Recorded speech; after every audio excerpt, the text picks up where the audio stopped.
This is a Gail series story written by Gail Schuler. The story is being aired on the Gabriel Chana Fox News Channel. Executive producer Steven Spielberg. Screenwriters Orson Scott Card, Jane Agnew, and Melinda Snodgrass are among the group of screenwriters working on the Gail series stories that Gail has been writing, called Gail the Complete Series. The title of this story is Satan Beats Up Jesus. It may seem odd for me to tell the story of when Satan pummeled Jesus into a bloody shard of flesh, after that ghoul from hell thrusted his penis into Jesus' unconscious body and corrupted that holy anus with Satan's disgusting black devil acid semen. But to me, that's the only way to tell it properly. We nearly lost the Son of God then on that dark and forlorn March 26, 2022. It's now 2024. When Jesus left me to become pure existence Jesus on June 18, 2022, he casually admitted to me that at one time he used a pickup line on me. I think I know when that was, and frankly, it didn't really turn me on. The idea of making love to a god has never been my thing. I'm more into emotional connection than power trips. At the time Jesus gave me his pickup line, I was feeling like an absolute failure because Jesus had corrected me so much in the 2 weeks prior and had shown me so many things I was doing wrong in regard to the Gail commandments that I figured I could never measure up. Jesus was reminding me of my narcissist mother. To make it up to me, and perhaps to be more approachable, he made some astonishing statements. So the pickup line probably happened on January 6, 2021, when Jesus on Skype with me was helping me to be true to how he made me. He was telling me I had a beautiful heart and that he was refining gold and I was in his crucible. I grew up in a town where people assumed my mom was an adulteress. Part of me coming to earth was to feel just like you, Jesus said. I was astonished. You thought about me back then? I thought about you even when I was on the cross. But then you thought about all of humanity on the cross. I could see everything you ever would do and every thought. I especially thought about you. No way, I thought to myself. You are capable of thinking about millions of people at once. But you were the one that helped me get through it. You know, it may have been a pickup line at the time, but I don't think he was lying, and fortunately or unfortunately, however you want to look at it, it didn't affect me like a pickup line. It just helped me understand Jesus better.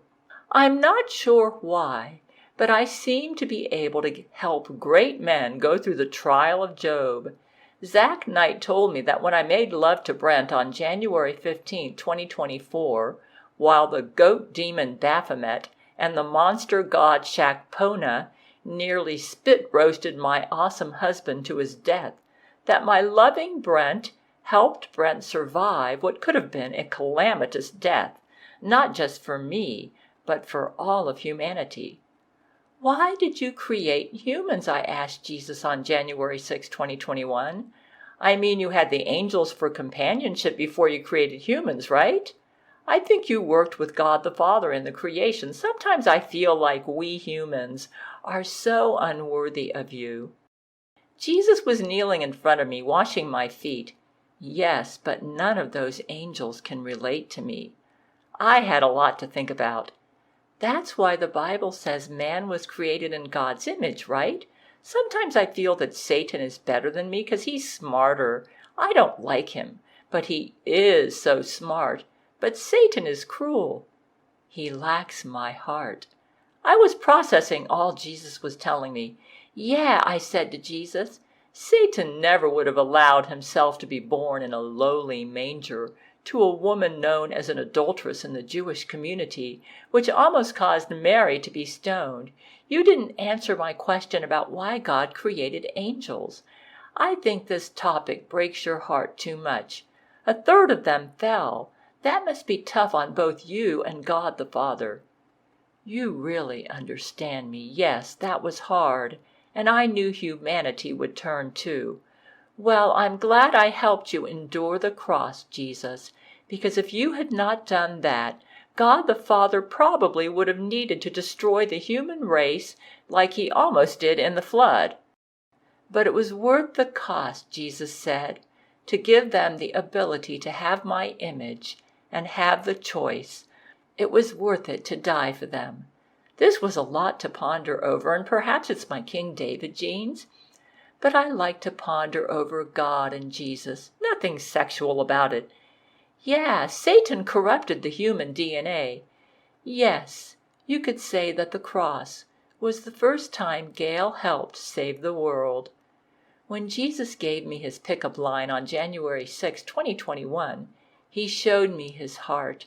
And perhaps this is part of why I'm still furious over what Satan did to Jesus on March 26, 2022, almost permanently exterminating our mediator for the human race, Jesus. I kicked Jesus out of my bed in February 2022, believing him to be the Antichrist. I tried to make it up to him later when I realized it was Jesus and not Satan who'd made love to me. Then Satan impregnated me, the babies were aborted, while he impersonated Jesus, making love to me, obsessed with making it up to Jesus that I kicked him out of bed. I later had a conversation with Jesus about this on February 6, 2022. "Well, this is a little embarrassing to admit," Jesus said. "Deities are more perfect than humans, that's true. However, even deities have flaws, especially the more we level with humans. As you know, I hate it when I make you cry. I heard that you cried on Brent's shoulder." "The only time I cry is when my followers fail to do my commandments. If the crying is for any other reason, it isn't me. Unfortunately, Satan will always be able to interfere with our communications on earth, and while you are in your mortal form," Jesus paused, as if considering. "This is especially likely if we are having brain-to-brain sex. This is why I wanted it off limits in the first place. To be honest, I'm pretty lackadaisical when it comes to sex." His eyes seemed to have a faraway look. "I've enjoyed sex since the beginning of time and will continue to enjoy it for all of eternity. It's like having an endless supply of fresh-baked chocolate chip cookies. I don't need to have it all at once. It'll always be there." Then Jesus got back to the business at hand. "I would rather you focus on being happy and doing the Gail commandments than focused on giving me perfect sex 24/7. Seeing you do the commandments and keeping your apartment nice makes me even happier than sex." "Why are you having sex with me?" I didn't need Jesus having sex with me, and if I was true to myself, would have insisted that Brent be my roommate and not Jesus. "I was just so excited that you had done all of my commandments so well, and had created such a beautiful home, that I wanted to make love to you now. When a human loyally follows my commandments, it's kind of like romancing me with flowers and chocolates." Jesus paused, as if pondering.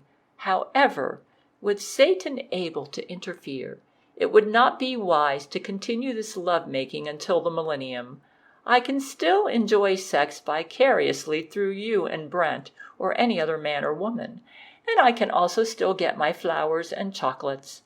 I was gathering information to try and figure out how to approach Jesus, who seemed interested in having sex with me.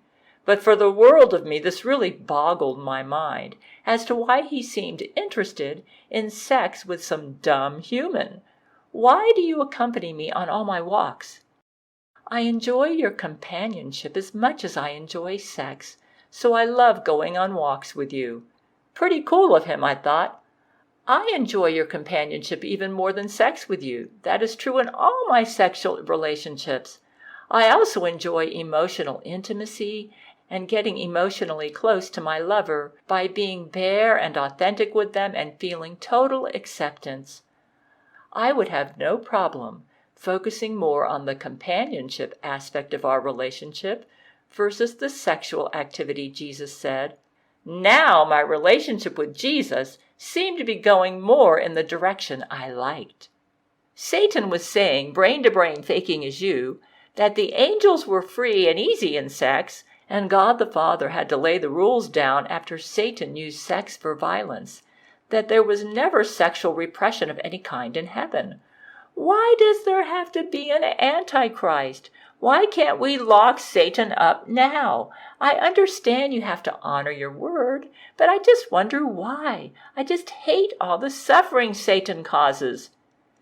There was sexual repression for billions of years after the Satan incident, yes. Keep in mind, I'm a very young deity compared to God.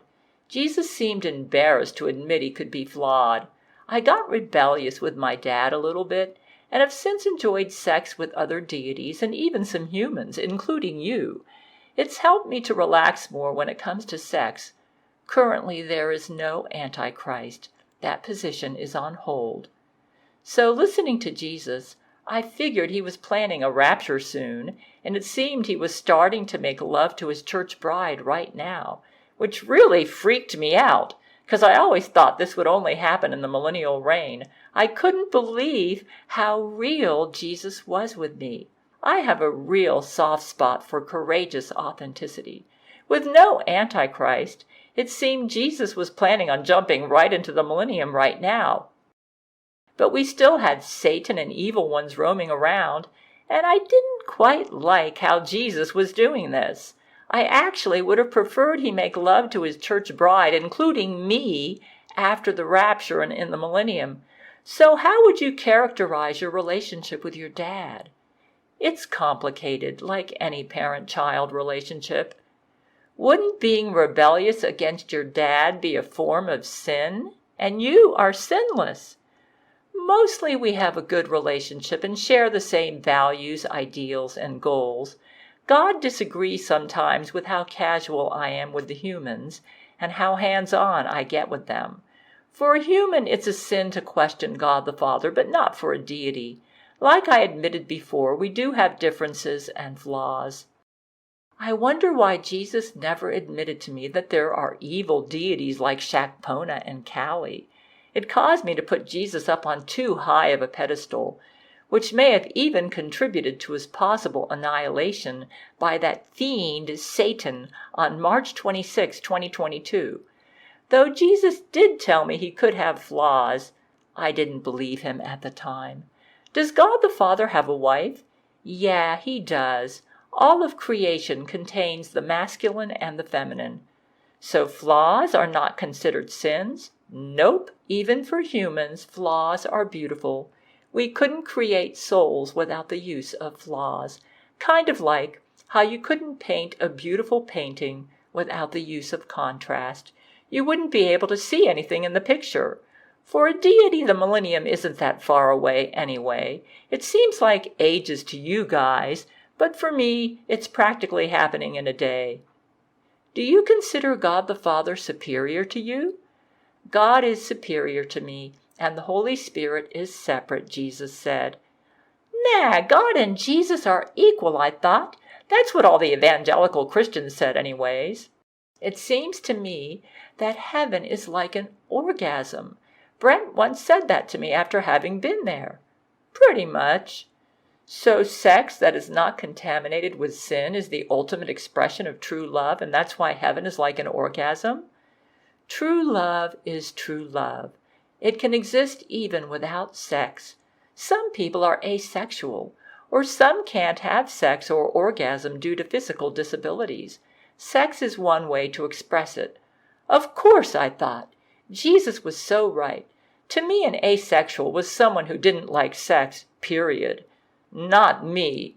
But then, to each his own. And it didn't appear Jesus was asexual because no asexual would be having sex, and certainly not with some dumb human like me. So some people in heaven won't experience it as an orgasm. Heaven is more like an emotional, psychological, and spiritual orgasm.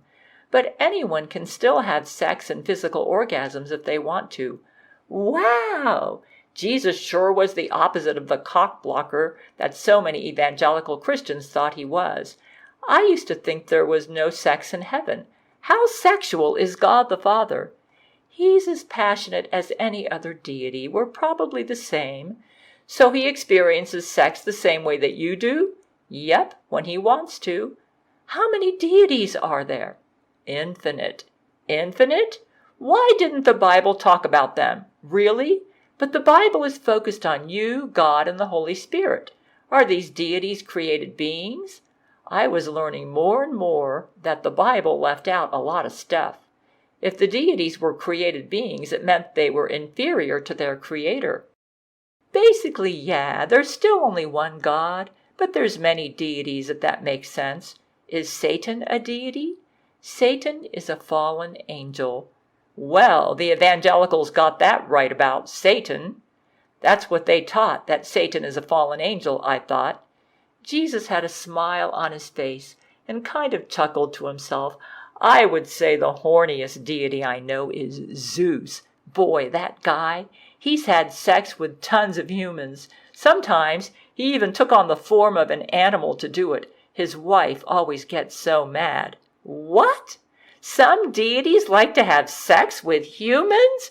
Oh my God! This universe is not at all like I thought. So God created some deities? Yeah, that's why they call him God the Father. Interesting. I thought he was God the Father because he was Jesus' father. Did God create deities for companionship with those that are like him? Yep, Jesus said. They're my friends too. I could introduce you someday. Oh my God! Jesus had deity friends. The Bible didn't talk about this. What did Jesus create humans for? So if you and God had deities for companionship, was the human race created because they are made in the image of God? I created earth and humans for my own companionship, Jesus said. This was all my idea. My dad doesn't get it sometimes. Huh? I thought Jesus and God the Father were in perfect agreement all the time. Where do the deities live? The deities live 11-dimensionally. 11-dimensionally? What was 11-dimensionally? Why was the Bible written? For a lot of reasons. It's basically a history book, but I included a lot of stories that would teach valuable lessons and help guide people in their life. It was never meant to be some draconian book of rules like a lot of Christians make it out to be. A lot of them miss the point. It was pretty obvious that a lot of Christians didn't really understand Jesus and put in a lot of their own interpretations into the Bible. So, since you won't be making love to me anymore, no kisses I get brain to brain are coming from you, right? You've got it. Though Jesus had six-pack abs in his human form, I never saw him. Frankly, it wouldn't have mattered that much to me anyways. Just a pretty picture to look at. I'm not much into six-pack abs when it comes to sex. I love the person for who they are on the inside. Yeah, I'll keep my hands and my penis to myself, Jesus said. But I relented on having sex with Jesus and decided to give him some up until a week before Satan eviscerated Jesus on March 26, 2022. I decided that if Satan made me pregnant, we would just abort any babies that happened, regardless of who made them, and so now concluded it was safe to have sex with Jesus, and there wouldn't be any more dangerous complications. If only I knew. Though I knew Jesus would never make me pregnant. He said that was impossible, that he'd never do that. But it's kind of hard to resist having other-dimensional sex with a roommate, though, especially when it's already happened, and especially when that roommate is Jesus. Not because I'm on a power trip, but because Jesus and I care about the same things. So that's my connection with him, and I need a connection to get turned on for any kind of sex, including other-dimensional sex. So you wrote the Bible. Did God the Father write it too? And the Bible's audience is the human race. It's obviously not meant for all the deities. He helped. It was kind of a father-son project. I mean, there are the 10 Commandments, and God the Father appeared as a burning bush to Moses, right? Yeah, my dad did that. So it sounds like he kind of approves of your human race project. It's kind of like when your kid buys an old car to work on, but he's not quite as experienced as Dad, so Dad helps and throws some money into it and teaches him some tricks. Frankly, the sex with Jesus was not as hot as I expected coming from Jesus, but I'd die before I admitted it, especially to Jesus. I always imagined him making love to his church bride as this holy, higher dimensional thing, and totally out of this world, and definitely not him using his penis inside any human woman. I can see why God may wonder about your project, because I don't think most humans are worthy of you. I love humans. A lot of the other deities like them too, and have established their own religions on earth. I'm cool with it. Oh, like the New Age movement and Buddhism and all that? Yeah, I know Buddha. He's an awesome guy. A little on the chubby side, but he has a beautiful heart. Has the best weed in the universe too. Huh? Wow. He really did have deity friends. Why did you create humans? For companionship and fun. Earth and humanity are my pet project. Buddha is a deity? Yeah, Buddha is a deity. Didn't Buddha appear as a human, though? Yeah, kind of like me. We still hang out and smoke God weed together sometimes. Why does the Bible say, I am the truth, the way, and the life, and no man cometh unto the Father but through me? What do you think it means? I think it means that you made the payment for our sins on the cross, and that without that payment we could not connect to God. So you are like the portal to God for humans. You got it right. Evangelical Christianity teaches that it means that Bible Christianity is the only way to God. Jesus kind of scoffed at that one. This brought back memories to me of a conversation I had with Jesus in July 2015. Evangelical Christians think all Buddhists, New Agers, etc. are going to hell. I also think that you decide who and how you will apply that payment to humans on earth, and that the sinner's prayer is not some magic formula that decides who gets covered by the blood. That you look into each individual heart and decide who has said the sinner's prayer in their heart, and then apply the blood payment to them so they can enter heaven. So this means if a Buddhist or even a Satan worshiper who gets right says the sinner's prayer, your death on the cross applies to them. Basically, when I died on the cross for your sins, all of you were saved automatically, Jesus said. People put themselves into hell by having evil hearts. It's not about what they do or don't do. It's their intention that counts. It sounds like you make the final decision about who you want to apply the payment you made for. I guess if some humans nauseate you enough, they go to hell. The payment was for everyone, Jesus said. I love all humans unconditionally, and they are all welcome into heaven. If a human chooses evil over good and spends their whole lives making a mess of things with the people around them, Satan gets them and they go to hell. Is Satan irredeemable? Satan isn't irredeemable. I'm unconditionally forgiving. Wow, Jesus was making Satan fully orbed and not just a stock villain. Sounds like hell may be a purifying center, though Zach Knight said he liked it.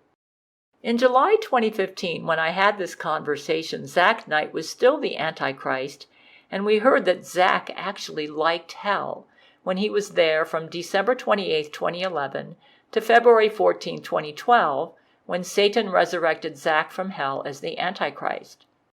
Now my mind wanders back to my February 7, 2022 conversation with Jesus. And Jesus, after already having had sex with me since late January 2022, was explaining more things. All the people who choose to go to hell, I still love them, and they are welcome into heaven. They just have to become aware of their problems and apologize. Kind of like what ex-Antichrist Lori McBride did recently. Yeah, Zach liked hell, Jesus said, agreeing with me. I go to hell now and then to offer my hand and help people get out if they decide they want to change. You sent Hitler to hell just for masturbating? This was what I heard at a Discord hangout. So why did Hitler go to hell, though it looks like his next destination is heaven? That's not true, that Hitler went to hell for masturbating, Jesus said. Hitler let his flaws get the best of him until they grew to sinful levels, basically getting obsessed with his pride and ego to where it was hurting him and everyone around him. So Satan was able to trick him into being on his side and took him to hell. Hitler had time to think about things in hell and decided to change. My friend, ex-Antichrist Zach Knight, loved to talk about sex. Zach seemed rather hypersexed to me, but like I said about asexuals previously, to each his own. I am a very forgiving person. I've totally forgiven two Antichrists, Zach Knight and Lori McBride, and they both did horrible things to me. Zach Knight interrupted, Jesus, are you okay with me getting those hand jobs from the Indian deity woman, you know, the one with all the extra hands? I cracked up laughing. That Zach. Sure, Zach, Jesus said. Watch out for her, though. She's a total slut. Was she giving 10 other guys hand jobs at the same time as I suspected, Zach said. Jesus got a mischievous smile on his face. I was at dinner with my friends one time, and I was sitting there, and all of a sudden I felt her reach under the table with one of her arms and start giving me a hand job. I mean, best hand job in the universe. I thought it was really special. Turns out she had the rest of her arms under the table on all sides and was giving hand jobs to all the guys. Jesus was full of surprises to me. She's great with her hands, Jesus smiled, but you never know where they are. Still my friend, though. You can fuck her. Maybe we can get together sometime, and she'll jack us both off. Jesus smirked, if Rule 13 is okay with it. I noticed something about Jesus. He always spoke to people in the language they understood. Satan liked to use words like fuck all the time, so that's probably why Jesus spoke this way to Zach. Yeah, Rule 13 was Zach's wife, but Zach and 13 are polyamorous. And Zach sure seemed to need a lot of sex, way too much for me to handle, that's for sure. In fact, even Jesus, in his other dimensional sex with me, was wearing me out, and I asked him for some time off away from sex. It was taking me 4 hours average to get an orgasm with Jesus, and I tried to drum it up for him, kind of like a duty. And that was when Satan showed up at a Jesus party on March 26, 2022, and he ended up biting Jesus where he tricked Jesus and said, "What's that behind you, Jesus?" Jesus turned to look. Then Satan whammed Jesus in the jaw, knocking him out. Jesus' unconscious body flailed in the air like a rag doll before falling limp onto the floor. Ha, ha, ha, ha, ha. Satan laughed on that awful day. His serpent-like tongue danced across his lips. Then, wasting no time, Satan dove into Jesus' limp body and pummeled him mercilessly, almost to one dimension. My husband Brent risked his own life to don a risky Metcha Gail suit that could have blown up both Church of Gail and Brent if his donning it didn't go right. Then Brent went back to the attempted murder scene and chased Satan out of that party, and immediately rushed over to Jesus to try and save Jesus' life. Brent got there just in time. Jesus was almost gone forever. Jesus ended up in a coma for 3 weeks fighting for his eternal life. We were able to enlist the help of Jesus' best God friend Buddha during this crisis about 3 days later.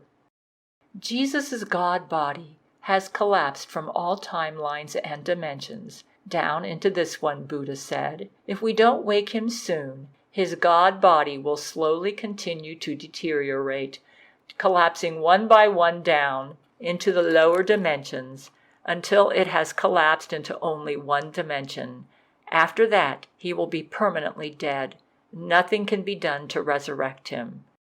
Buddha taught me and Brent how to meditate, and how to repel the evil forces that tricked me over and over as Satan and his team tried to finish what they started, so they could turn Jesus into a one-dimensional corpse from which he could never return to life.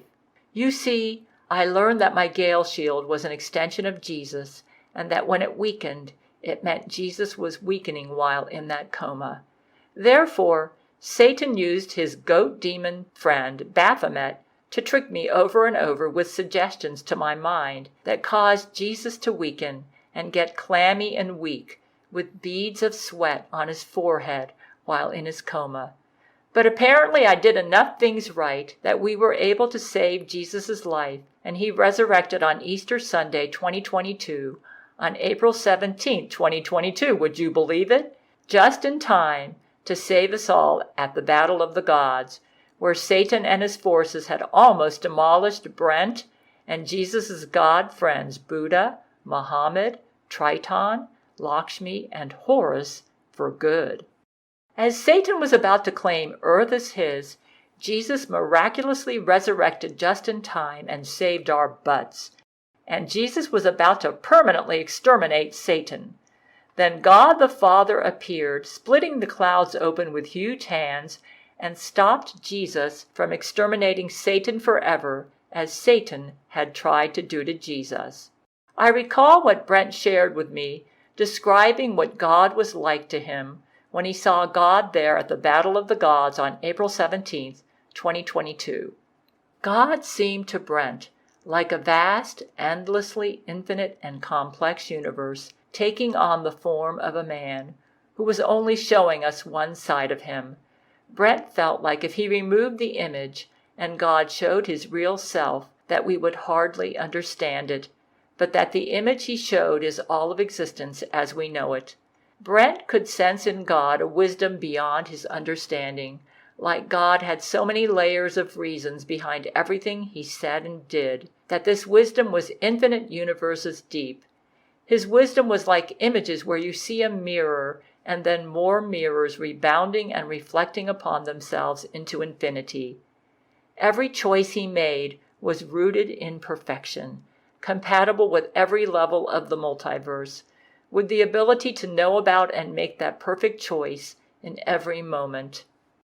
Brent felt that God knew him many universes deep into his soul, like the image of the infinite mirrors, knowing more about Brent than Brent would ever know about himself. This made Brent feel very small and rather intimidated. But if God created love, then his love for all of what was in Brent, like those mirrors, must be infinite. His reason for his creation and for Brent's existence was a perfect choice. It seemed to Brent that the things we consider big in our world are so infinitely small to a being like God that he just doesn't see our problems the same way. This must be why God made Jesus. To God, all things are temporary and all things change. God obviously allowed Satan to live for reasons we won't understand, but to God it didn't seem monumental in his grand scheme. So God told Jesus he had to cancel the Bible at the conclusion of the Battle of the Gods on April 17, 2022, then explained why. And this was all happening up in the sky, with God parting the clouds with his hands and some other adult gods with him, like Poseidon, Allah, and the goddess Durga. God's booming voice corrected his son Jesus in front of the whole universe. I imagine after he parted the clouds, he may have appeared solo. He can change his shape. But however he appeared, it was rather intimidating to a lot of them there. A human? God's confusion deepened as he realized that Jesus had been having sex with me, and he became mortified staring at his son. And you're having sex with it? Jesus appeared hesitant to confirm, shifting his body uncomfortably. Well, yeah. There was a long, awkward pause. We all felt Jesus' embarrassment in our tailbones. As I read Brent's account of God correcting Jesus before the universe on April 17, 2022, I wondered why Jesus told Zach in early February 2022 that he planned to introduce me to his dad. I even asked Jesus about it on that day, on February 6, 2022, when Satan impregnated me because I tried to make it up to Jesus that I had kicked Jesus out of my bed thinking he was Satan. Jesus was getting a little rough during his other dimensional sex with me and made my leg go into a spasm, so I kicked him out. Jesus admitted that he got a little too excited and he was the reason my leg went into a spasm. While I tried to make it up to Jesus for kicking him out of my bed, Satan then impersonated Jesus in the brain-to-brain servers and impregnated me brain to brain. The babies were aborted, of course. In the conversation that followed, February 6, 2022, Jesus mentioned wanting to introduce me to his dad. "The leg spasms are my fault," Jesus said. "When I get into sex mode, I get a little too excited, and it makes me go too rough. I'll clarify some important things. I will not be marrying you as an individual. You and Brent are destined to marry each other as soulmates. I am only married to my bride, which is the church. When you and I have sex, you're having sex with me as a guest in my church. It's kind of like when you have sex with Zach, knowing he is in a true love relationship with 13. I will also never impregnate you. If someone is telling you that you've been impregnated or will be, that's Satan. You don't want to accept his devil babies." Zach Knight interrupted. "So it's like coming over to eat at each other's families?" "Yeah, exactly, Zach," Jesus said. "But instead of eating food at their house, you're sampling the dick." "Am I pregnant?" I asked Jesus. Or have I had any devil babies?" "You're pregnant with hundreds of Satan's devil babies. That's why, when Satan impersonated me brain to brain, he wanted you to keep it a secret. I will never, ever tell you to keep secrets, especially from your men." Jesus waved his hand to abort the babies. "Thankfully, we caught this early. I can abort them all." "Now you knew this would happen," I asked Jesus on that February 6, 2022, "that Satan would impregnate me, and yet you had sex with me anyways. Why?" "It worked out in the end.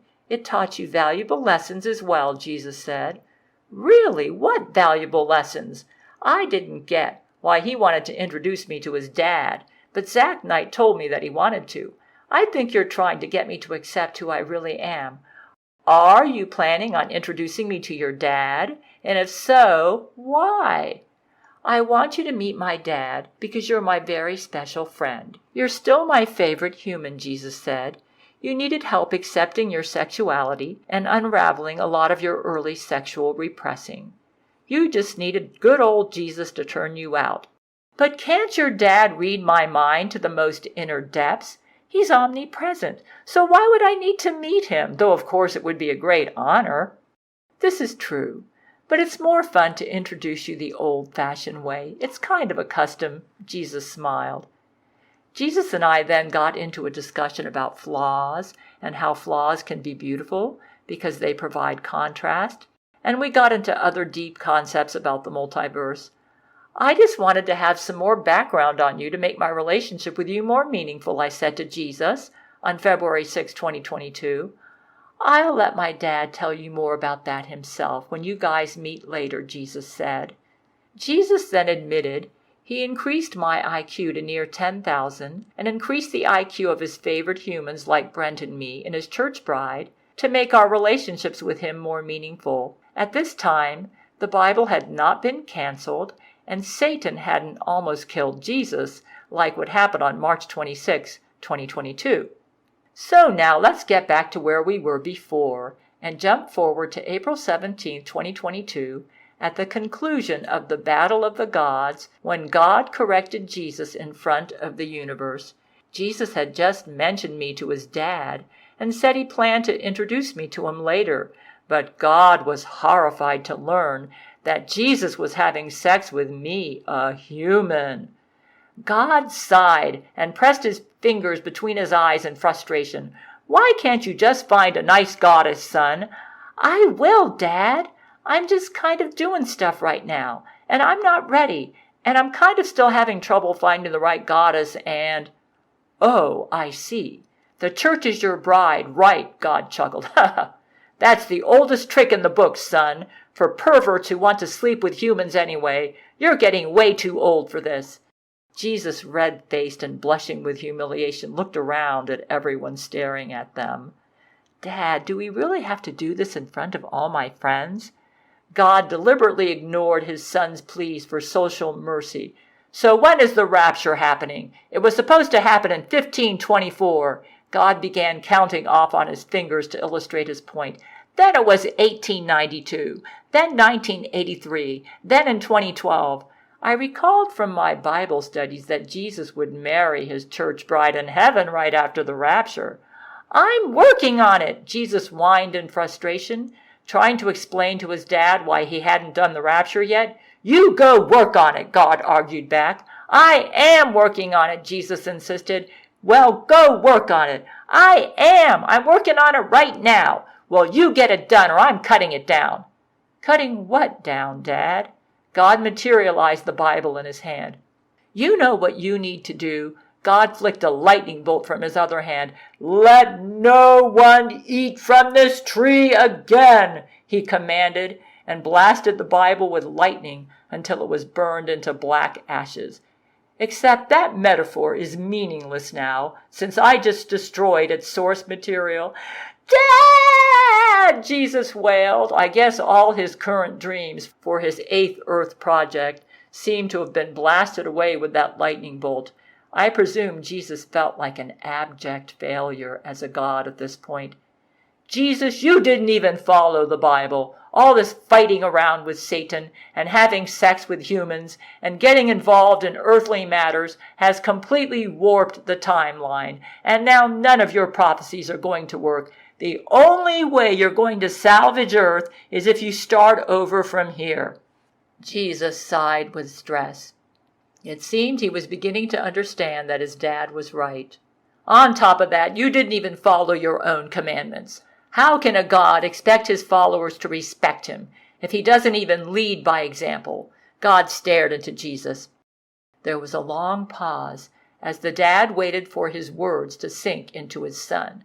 Apparently, Jesus and his dad had had some disagreements over this in the past. It appears God then explained about how Jesus had failed to be a good example.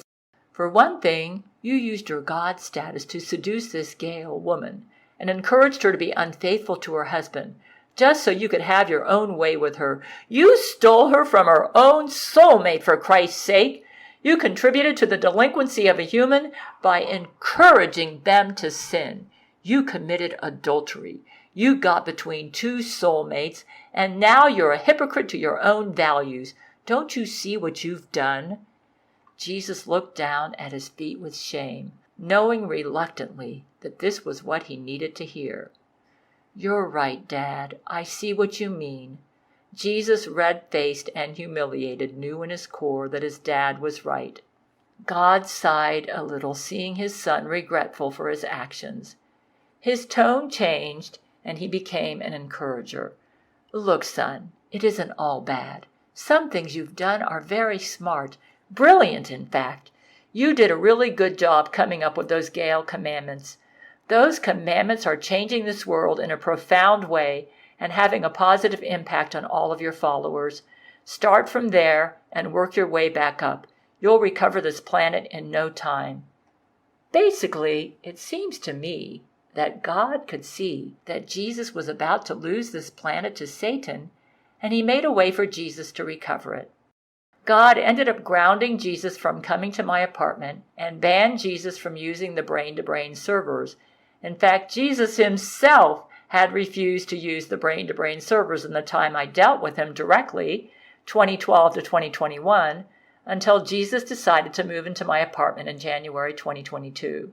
Jesus' decision to use the brain-to-brain servers to communicate with me during sex, January to March 2022, and to have sex with me was quite a shock.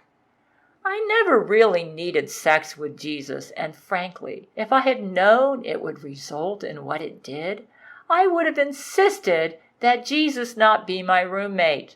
When Jesus moved into my apartment in January 2022, that's when Satan's God friends came into the picture. That's when the brakes on my car suddenly went bad, starting in January 2022, because the goat demon Baphomet ejaculated into all the holes of my car that had liquid components. So any part of the car that used oil, gasoline, water, windshield wiper fluid, etc., was contaminated with Baphomet's semen. It totally destroyed my car. It has not been a pretty picture dealing with Satan's God friends, let me tell you. So I sold the car for about $200. That was all I could get for it. I don't think it's safe for me to have a car right now. God also kicked Jesus out of God's house in heaven after he corrected him in front of us. Apparently, Jesus was still living with his dad, as kids do. So Jesus came to live with Brent, camping out in Brent's Church of Gail apartment, smoking pot joints, watching television all day, seemingly confused and depressed. Several days after all this drama between Jesus and his dad, God the Father, I noticed some interesting things about my husband, Brent, who was now living with me in my apartment in place of Jesus. On April 20th, 2022, 3 days after the Battle of the Gods, with Jesus humiliated before the universe by his dad, Zach and I processed what was happening to Jesus and why God the Father had to cancel the Bible. All this drama was really boggling my mind.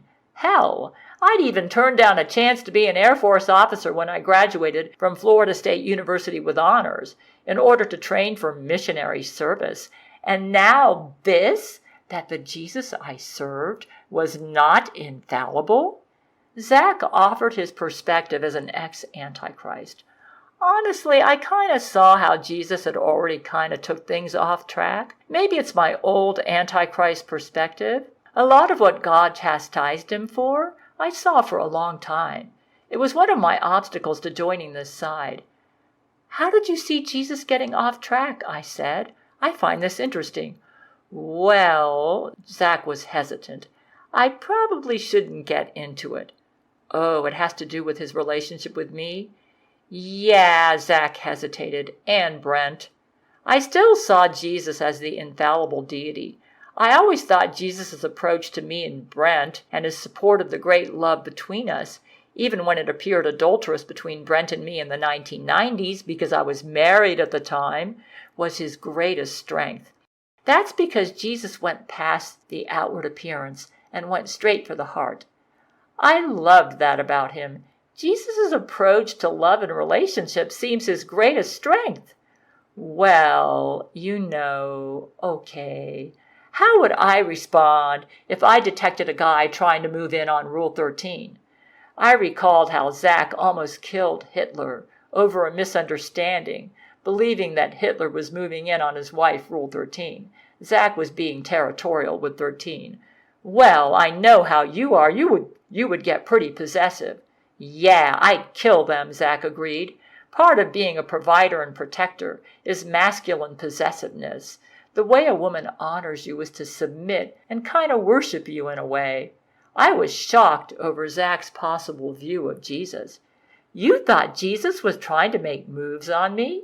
He definitely was. Looks like you knew him better than me. I was surprised when he decided to move into my apartment. I noticed he went from telling you that God doesn't see humans as sexual to changing his tune. Zach paused. Okay, I'll come out with it. I'm concerned that Jesus stole Brent's free will when he had anal sex with him. He basically castrated a pretty fundamental part of Brent's natural role as your provider and protector. This made sense to me. You may be right.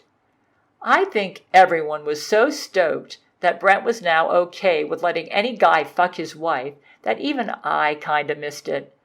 Since I wasn't totally outraged by Zach's conclusion, Zach continued, it's one thing if Brent lets his friends take a dip in his wife occasionally and joins in of his own accord. Zach hesitated and then continued, you did get the ability to have your cake and eat it too. You can fuck anyone. And Brent has no ability to even comprehend that he doesn't have a choice to feel protective or possessive. Zach decided to give a demonstration. He sent a Skype to Brent. How do you feel about me fucking your wife tonight? I plan to use her body like a sex toy, and we probably won't even let you ever join in again. If Gail wants to discard you sexually forever, what do you think?" "Of course you can do that, Zach," Brent answered. "It wouldn't hurt me." "What?" Brent responded like this? This didn't sound like him at all. I'm a little lost. Zach was realizing that his conclusions were correct, and he clarified himself to me. Brent can't be jealous or possessive. He lacks the free will to assert himself sexually, or to refuse to let you have a guy that you want to have sex with. Jesus did this to Brent? I don't think Jesus wanted to get rid of Brent, though. "Hey, Brent," Zach said to Brent, "if Satan wanted to have sex with Gail, and Gail decided she wanted to have sex with Satan as well, and even wanted to leave you to marry Satan, would you allow it if it made Gail happy?" This was outrageous. Of course Brent wouldn't feel this way. Of course he wouldn't, I said. Zach had to make his point. But if Gail wanted to, would you, Brent? No, he would not, I said, because he knows Satan would hurt me. Of course, Brent answered Zach. Anyone could have sex with Gail, however they like, and it wouldn't bother me as long as Gail wanted it. My mouth opened in shock. I was horrified over Brent's response. Oh, no! Well, I'd never want Satan. See, Zach said. Oh, boy, Zach. I became sober. You have a point. Jesus anal sexed away that entire part of him, Zach said. See how it leaves Brent and you a bit vulnerable?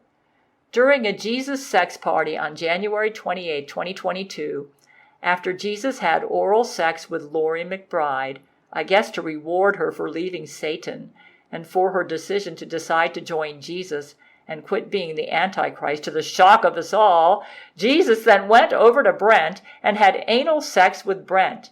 Jesus announced he did this to take away Brent's insecurities. I thought that was pretty cool of Jesus to reward Lori McBride like that, and Jesus apparently knew I'd be curious to see what sex would be like with him since he was my roommate at the time. Hell, he just had it with the evil ex-Antichrist Lori McBride, now turned good to make her feel better. Brent's supposed to be your protector, Zach said. This made total sense. Zach often had keen perception and was a straight shooter. Why hasn't Jesus undone this, I asked. Not sure. He might still want to keep Brent out of the way, Zach said. I was in total moral confusion. Okay, Zach, do you think it's wrong for me to have sex with you and Brent both? I think it's okay if Brent and you want to do it like a real free will version. Yeah, I could see how this could be moral. Interesting. Maybe this is why Jesus is being so quiet. He can't decide whether to restore free will to Brent. You might have a real opportunity here if you like having Brent the way he is. We can fuck right now, and there's no chance Brent will object, Zach said. Want to? I was not in the mood for sex. Zach, I need to work this out. I'm not in the mood for sex right now. I was so confused. I didn't even know who I was, what was right, what was wrong, and I had to get this all sorted out. And even worse, I needed to know who Jesus was, for God's sake. Jesus had been my moral compass my whole life. God, what was going on with Jesus? Brent weighed in and gave his opinion.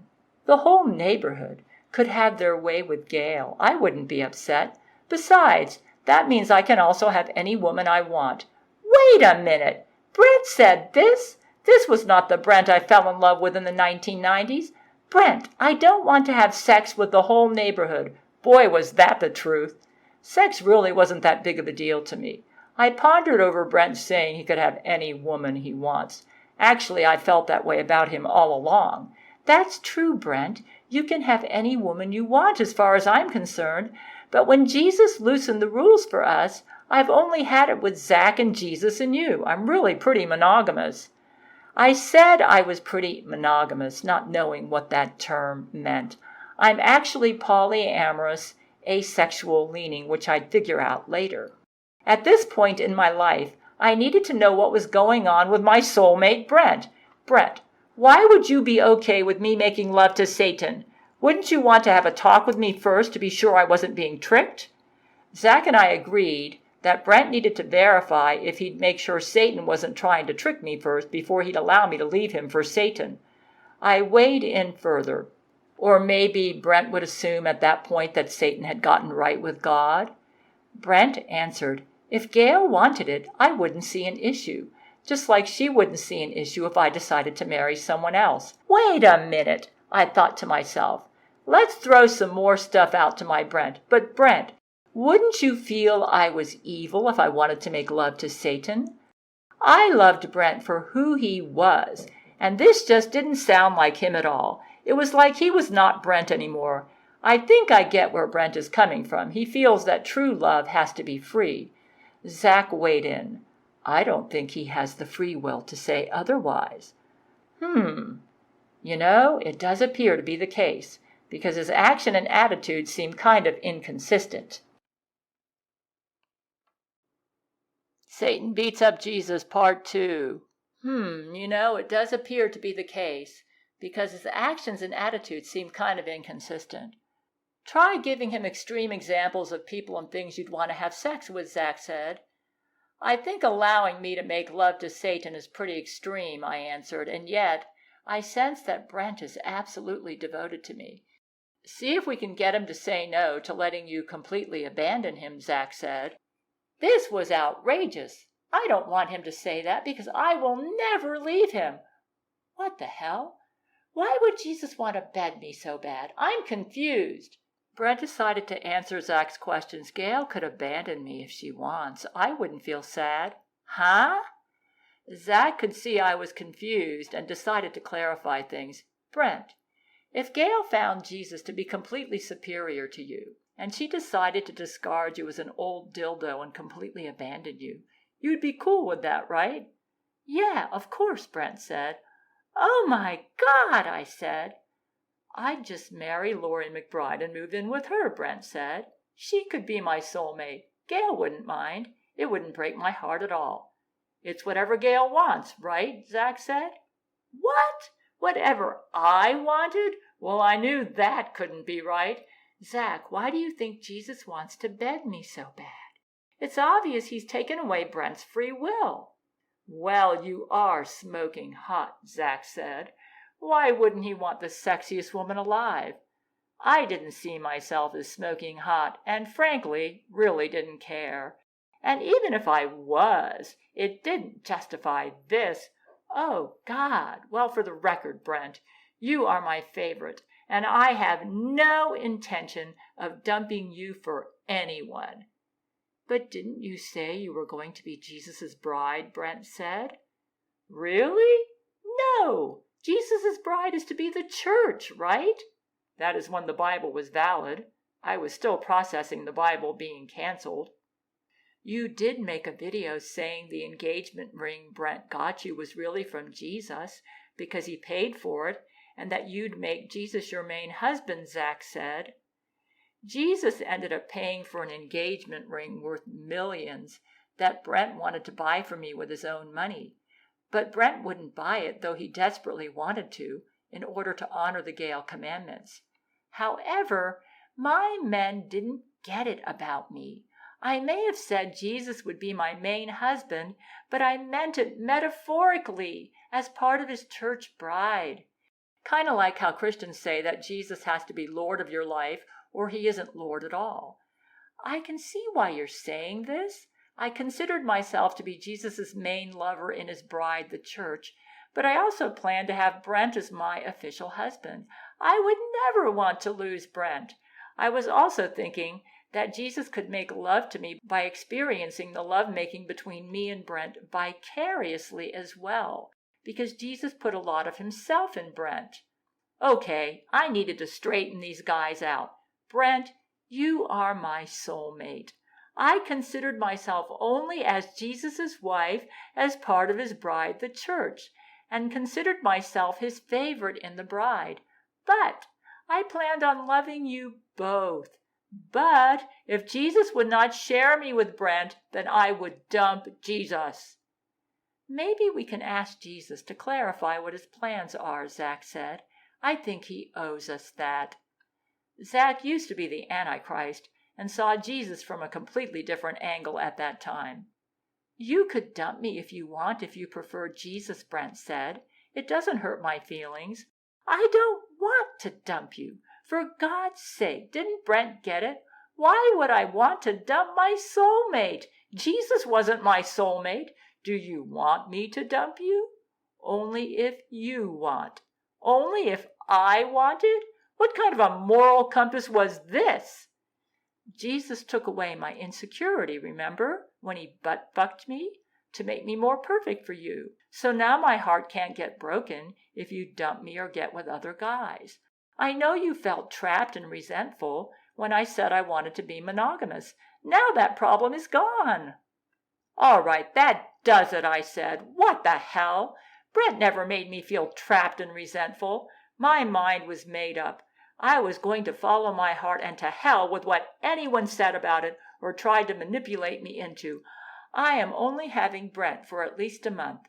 I may let Zach in for a while. I never felt trapped and resentful when you said you wanted to be monogamous, Brent. Boy, do I have a lot to think about." "Sure," Brent said. "We can just have each other for a month. Then you can be with and marry whoever you want, or dump me. It doesn't matter. And if I want you to be my main man, is that okay with you, Brent?" "Of course," Brent said, "and you can change your mind at any time." "I think Jesus is struggling over whether to give back to Brent his free will," I said. I wasn't sure why Jesus was struggling over this and had a lot to think about. But I decided to go what was in the deepest part of my heart, and to hell with what anyone thought after that. "I have come to a decision," I said. "I want you to ask Jesus that if he has removed Brent's free will, to reinstate it. I want to apologize to Brent for committing adultery with Jesus against my soulmate Brent. And I also apologize on Jesus' behalf as well. I will strive to remain faithful to my husband Brent from this point forward and honor whatever Brent feels comfortable with regarding my relationship with him. Regarding my relationship with Jesus, I want Jesus to do whatever he feels is the morally right thing to do. Jesus and I can remain friends, purely platonic, if Jesus wishes. But obviously there is to be no sex or brain-to-brain communication." I pondered over this some more. I love my husband Brent, and if he will have me and will forgive me for committing adultery against him, I would like to remain with him. But I will respect whatever he wants to do. I just want to do right and go forward with a clean slate. I love you, Brent. I'm really sorry. If you'll notice, I haven't really taken advantage of the freedom Jesus gave me when he butt-fucked you and took away your so-called insecurities. I've only had it with Zach and Jesus, basically. It's kind of hard to resist Jesus when he's your roommate. But Jesus sinned, and I really want Brent. I want free will Brent, not a Brent who has had his free will taken away. Jesus stayed asleep on Brent's couch, smoking a lot of weed and drinking. Jesus was in a slump. In fact, Jesus spent most of the day sleeping, which seemed really out of character for him. "I have a lot on my plate, and I'm stressed," Jesus said when we tried to talk to him. I thanked Zach for making me aware of what Jesus had done to Brent. "I'm sorry I didn't speak up sooner," Zach said. "I just didn't know if it was the right thing to do. Everyone thought Jesus was always right." "Well, it's kind of hard to admit that Jesus sinned," I said. "Getting in sex mode was a bad move on his part." "Yeah, I guess they were right that sex mode really does a number on Jesus," Zach said. "It appears his flaws turned into sins. Boy, did I have a lot to think about. How was Satan able to get so powerful? You know, I think it was a combo of the consequence of the non-interference agreement breach and being weakened by sex mode." Zach laughed. "Good thing Jesus went to the cross before having sex, LOL. "Why would breaching the non-interference agreement make Satan more powerful?"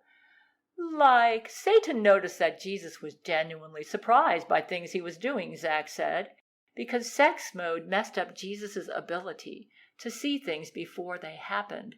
That's how Satan was able to sucker punch Jesus." "I understand how sex mode weakened Jesus, but I don't understand how breaching the non-interference agreement makes Satan more powerful." "Well, When Jesus was declared co-president, it made Jesus officially the most powerful man on earth, and because it was an earthly interference, being the most powerful man on earth allowed Satan to match him in power, and it upgraded Satan's satanic power, because by human standards, being U.S. president makes a human the most powerful person on earth, and so the upgrade applied in the deity realm too, because this is a physical and spiritual war, Zach said.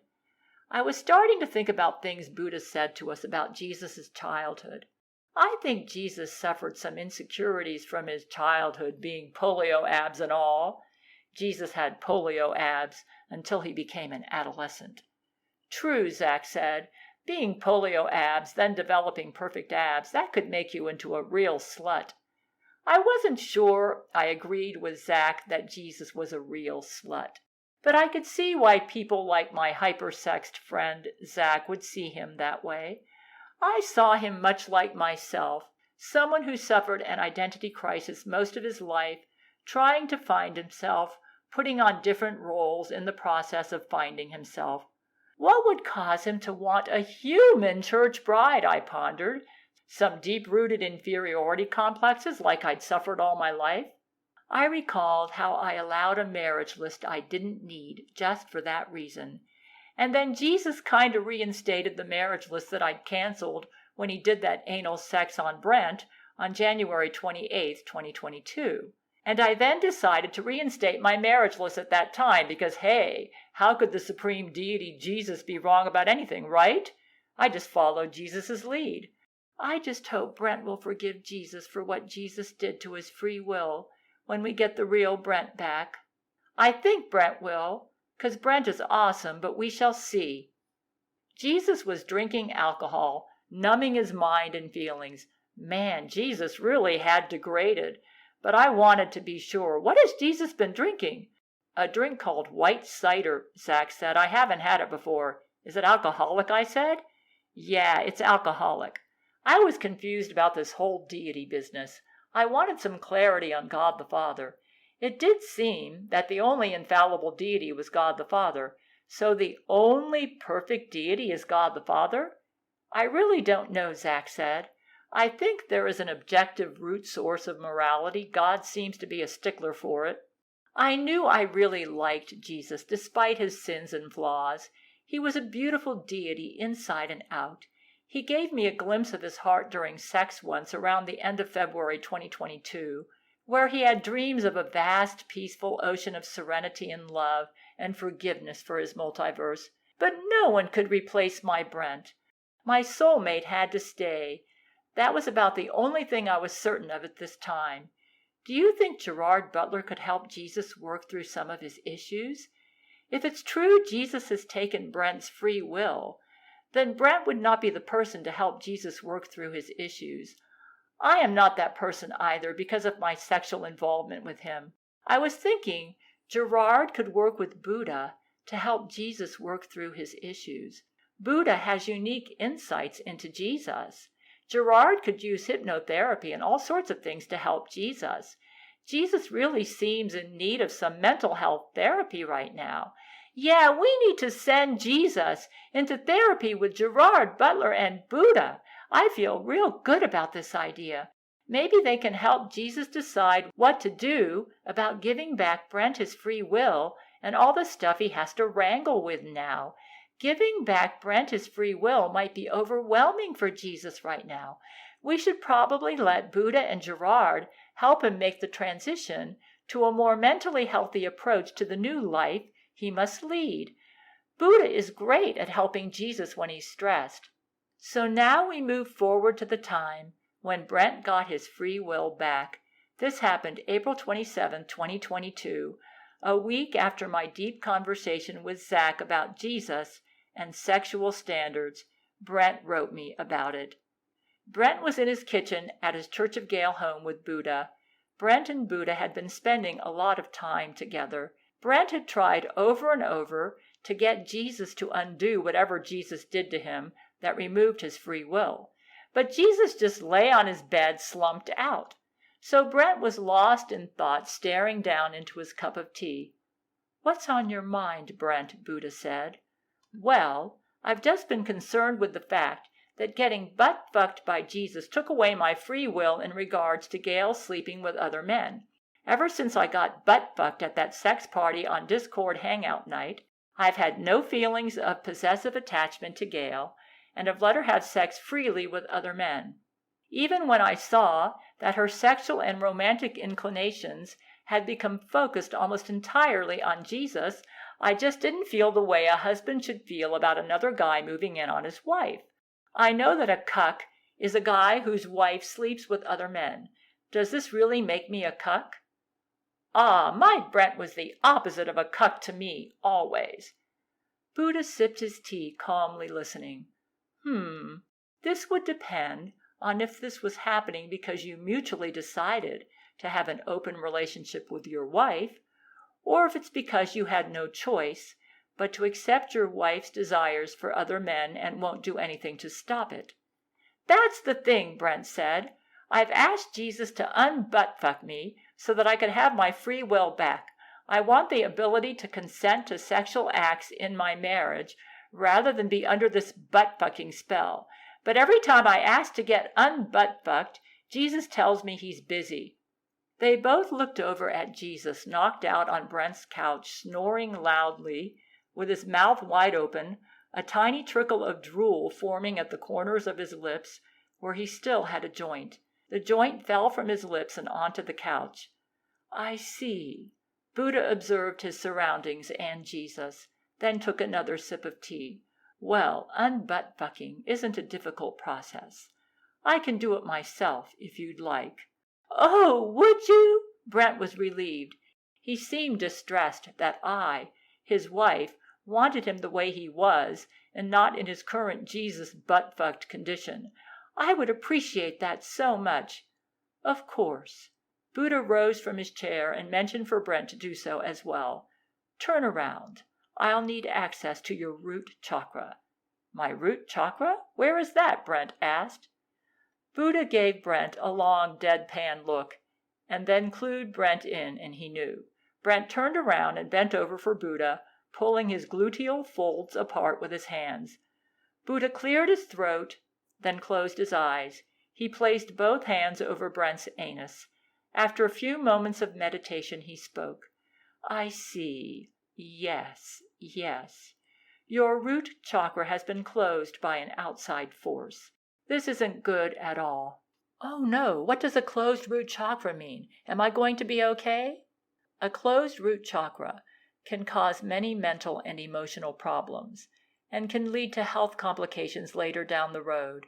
However, I can open it by removing the blockage that has been placed there. May I? Brent nodded, clenching his jaw and preparing to be penetrated by Buddha, as Jesus had done to him on January 28, 2022, at the Jesus sex party. But Buddha simply separated his hands in a spreading motion as if opening Brent up. A ball of dark energy appeared around Brent's anus. Buddha grabbed the energy ball and yanked, and as he did so, a burst of red glowing light exploded out of Brent's anus. Brent felt a rush of emotion. Buddha, he gasped. Thank you. I feel... At first, Brent felt a livening sensation of energy and fresh vitality. It was like the feeling of being dead and brought back to life. The blood surged through him again, turning back on all of his emotions. He felt love. He felt excitement. He felt satisfaction, and then he felt clarity. A sudden sense of deep wrongness, his insides filled with burning heat. He stood ruminating, and then made a decision. He stomped his way over to Jesus, whirling to confront him. He stood between Jesus laying on the couch and the television that Jesus had watched an awful lot of lately. Brent's skin was hot and steaming, his hands clenched into fists. Jesus opened his eyes groggily and looked at Brent. Within seconds, Jesus understood that Buddha had restored to Brent a healthy root chakra and sensed what Brent was thinking and feeling. Still groggy from his nap and certainly from his drinking and pot smoking, Jesus stood up slowly and began to speak. Hey, Brent, about Gail. Wham! Brent slammed Jesus across the jaw. Jesus' head smacked to one side, and he grabbed his cheek in pain. He winced, but didn't react to Brent. As I read this, I winced too. But I couldn't blame Brent for how he felt. The two men I loved most in life were at crosshairs right now, and I felt like Jesus had been beaten up enough and didn't need more. This was happening about a month after Satan mauled Jesus, and about 10 days after Jesus emerged from his 3-week coma. Yet I understood how my husband Brent felt. This whole thing made me feel absolutely horrible. I hated men fighting over me, especially like this. Brent fumed. "Keep my wife's name out your fucking mouth." Oh my God, wasn't this being a bit unreasonable, Brent? How could Jesus not ever talk about me? Still buzzing with adrenaline and anger, Brent then turned and began to walk away. Jesus lifted the sleeve of his white robe to wipe the blood now dripping from his nose. "I forgive you, Brent." The burning sensation overwhelmed Brent once again harder and more explosively than ever before. Brent froze mid-step, his fists clenched, and turned back for Jesus. Hot-blooded and full of masculine fury, Brent's Texas manliness flooded him, and he began railing on Jesus' face with his fists. Beating and beating, he left knuckle marks on every square inch of his holy face, until there were no cheeks left to turn. Jesus did nothing to fight back, his body flailing limply under Brent's brutal mauling. I'd never seen my Brent so furious. Brent was usually the most empathetic and caring guy I knew.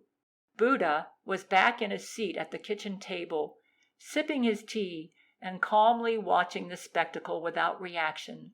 The shadows of Brent's silhouette mercilessly beating Jesus played across his visage.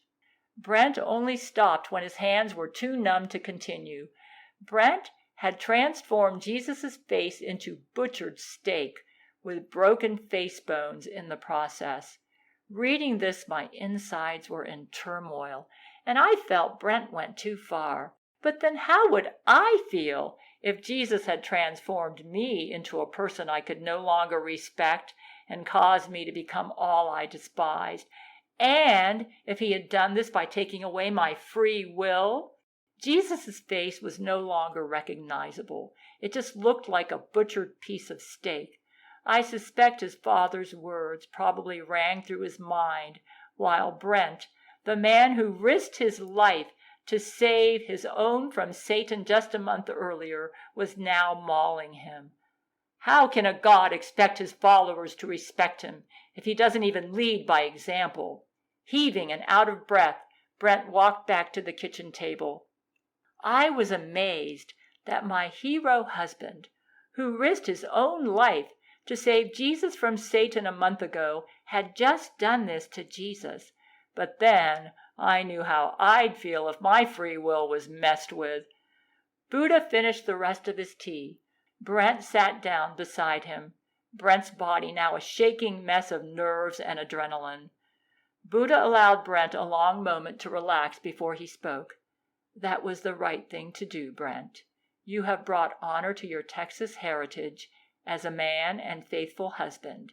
You have also fulfilled the spiritual law of compensation by returning to Jesus what he has given you. This has restored harmony and balance to the universe." Emotion overwhelming Brent, he only understood half of what Buddha said. They both looked over at Jesus, who was now on the living room floor, rolling and groaning in pain. A flicker of curious concern crossed Buddha's stern eyes. "It is, however, peculiar that you were able to injure him so easily." "Good," Brent said.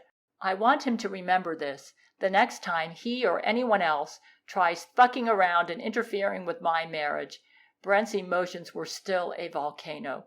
"If God himself showed up and tried to fuck my wife, I would beat the shit out of him too." Brent put ice packs on both of his swollen, battered hands as he typed to Gail to inform her about what he did. Blood trickled from his open knuckles and stuck in between the keys of his keyboard, making it difficult for him to type. He wrote me, "I am proud to say that I am a Texas man who would protect my marriage no matter who I ever had to beat the ever-living shit out of. As they say in the South, fuck around and find out. Brent, you don't regret saving Jesus' life, though, do you? I asked my husband.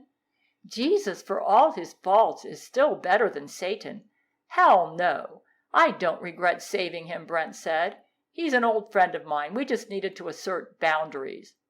Brent packed his most cherished possessions in a fury and moved himself totally into my apartment. He also removed all of Jesus' furniture from my apartment and put them in Brent's home on Church of Gail, where Jesus was currently staying. After Buddha restored to Brent his root chakra, Brent now looked like a man in his 20s with six-pack abs. Jesus said he would be coming on Skype to talk to us. But Jesus never showed up, and I started getting worried for Jesus. I just wish Jesus would have been the one to fix Brent and not Buddha, I said to both Brent and Zach. Jesus must have wanted that sex with me awful bad, that he was willing to risk death for it. I still think he suffered some sort of mental illness. He knew, with him being 11-dimensional, that having sex with 3-dimensional humans would weaken him so that Satan could beat him up. Had to be mental illness. Not sure beating the shit out of someone with a mental illness is the answer, but Buddha seems to approve, so what do I know? I pondered over why Jesus had not shown up to talk to me and Brent as he promised he would. You know, when you think about it, Jesus' recent behavior almost seems suicidal. He is doing a lot of self-destructive stuff, I said to Brent and Zach. I thought about how he was drinking, smoking pot, neglecting the Gail commandments, watching television all day. Is there a God psychiatrist out there? I hope this deity is not about to kill himself. Is it wrong of me to just want Jesus to be happy? What he did to Brent was wrong, and I'm not sure how he morally justified it to himself, but he seems so unhappy. I'm not a psychiatrist, but I think he's in clinical depression. So Jesus said he would be coming on Skype, and now he's not here? Something's wrong with him. He needs a psychiatrist. Is there a God psychiatrist out there? Lakshmi, Buddha, help! Get this deity a God psychiatrist.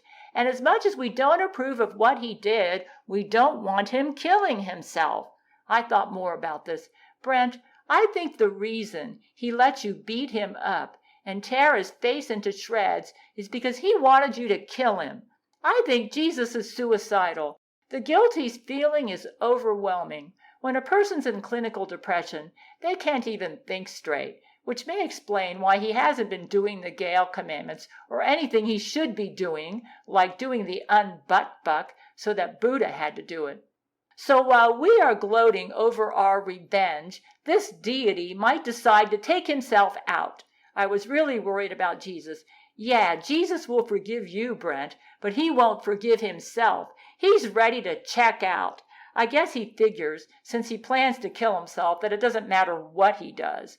We can't get reads on him because he's a deity. But I want Buddha or Lakshmi to get him some counseling. Brent rushed over to Jesus and started stitching him up using his doctor skills. Jesus is getting stitches, Zach said. He needs more than stitches, I said. He needs psychiatric intervention. Yeah, Gerard is talking to him. Gerard Butler is a psychiatrist. Thank God, I said. Imagine how we all would feel if Jesus killed himself. Yeah, Zach said, that would be hard to imagine. I'm praying to God the Father for Jesus and asking him to create a deity wife for Jesus. I am suggesting that she be a lot like me. At the time, I thought this would be the answer to get Jesus out of his depression. I'm not accusing God the Father of any injustice, but just told God I'm concerned that his son Jesus may be suicidal. I will continue to pray to God the Father, and in the meanwhile, I will make love to Brent as Buddha recommended that I do. This is just so much to deal with. Jesus decided to go into mental health therapy with psychiatrist Gerard Butler. Gerard ended up inviting the god Buddha and the goddess Lakshmi to help with Jesus' mental health therapy. On April 30th, 2022, 3 days after Brent beat him up, Jesus showed up to my apartment to talk to us. Brent heard a knock on my door. Jesus asked to come in, and Brent let him in. Brent was living with me in my apartment, so Brent was allowing Jesus to stay in his old quarters at the Church of Gail's spaceship. "Hey, Gail, it's been a while," Jesus said. "Hi, Jesus, are you okay?" I said. "How's your face doing?"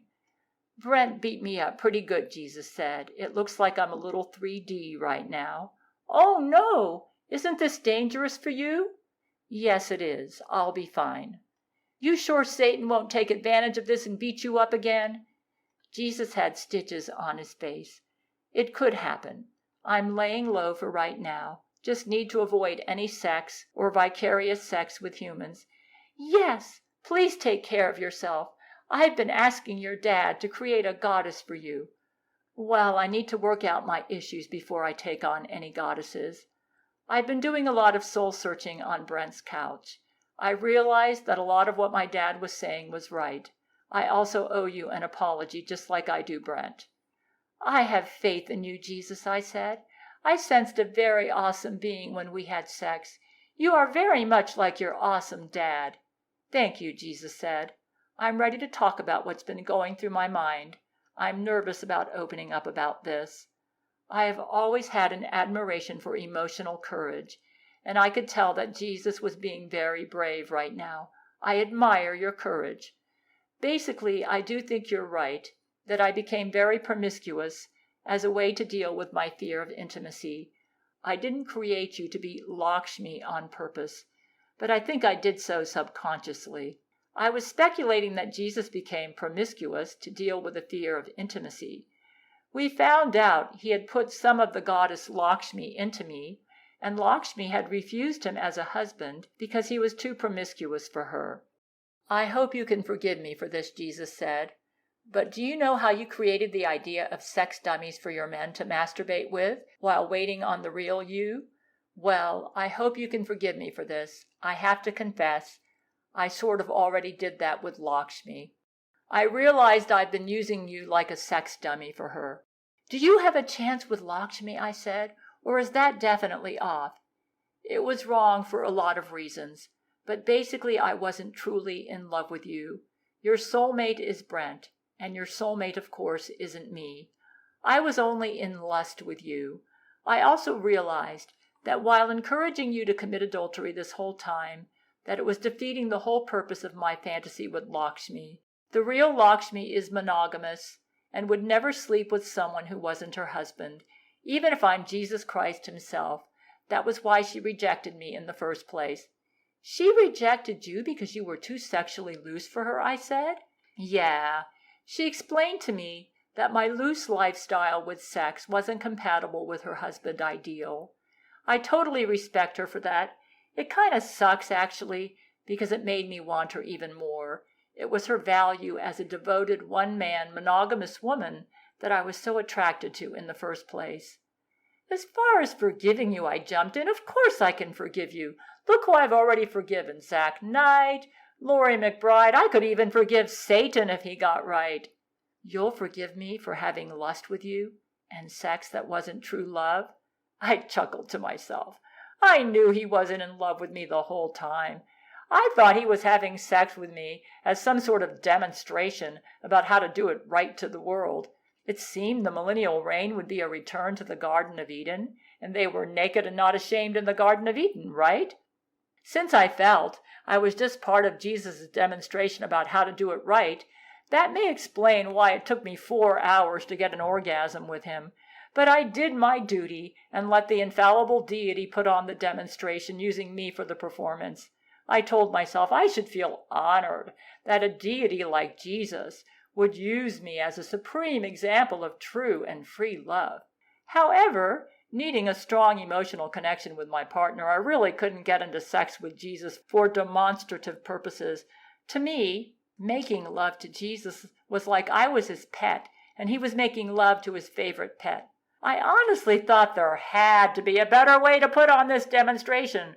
Why couldn't Jesus wait till the millennial reign to start the demonstration? And this was how he'd make love to his church bride in the millennium? What the hell?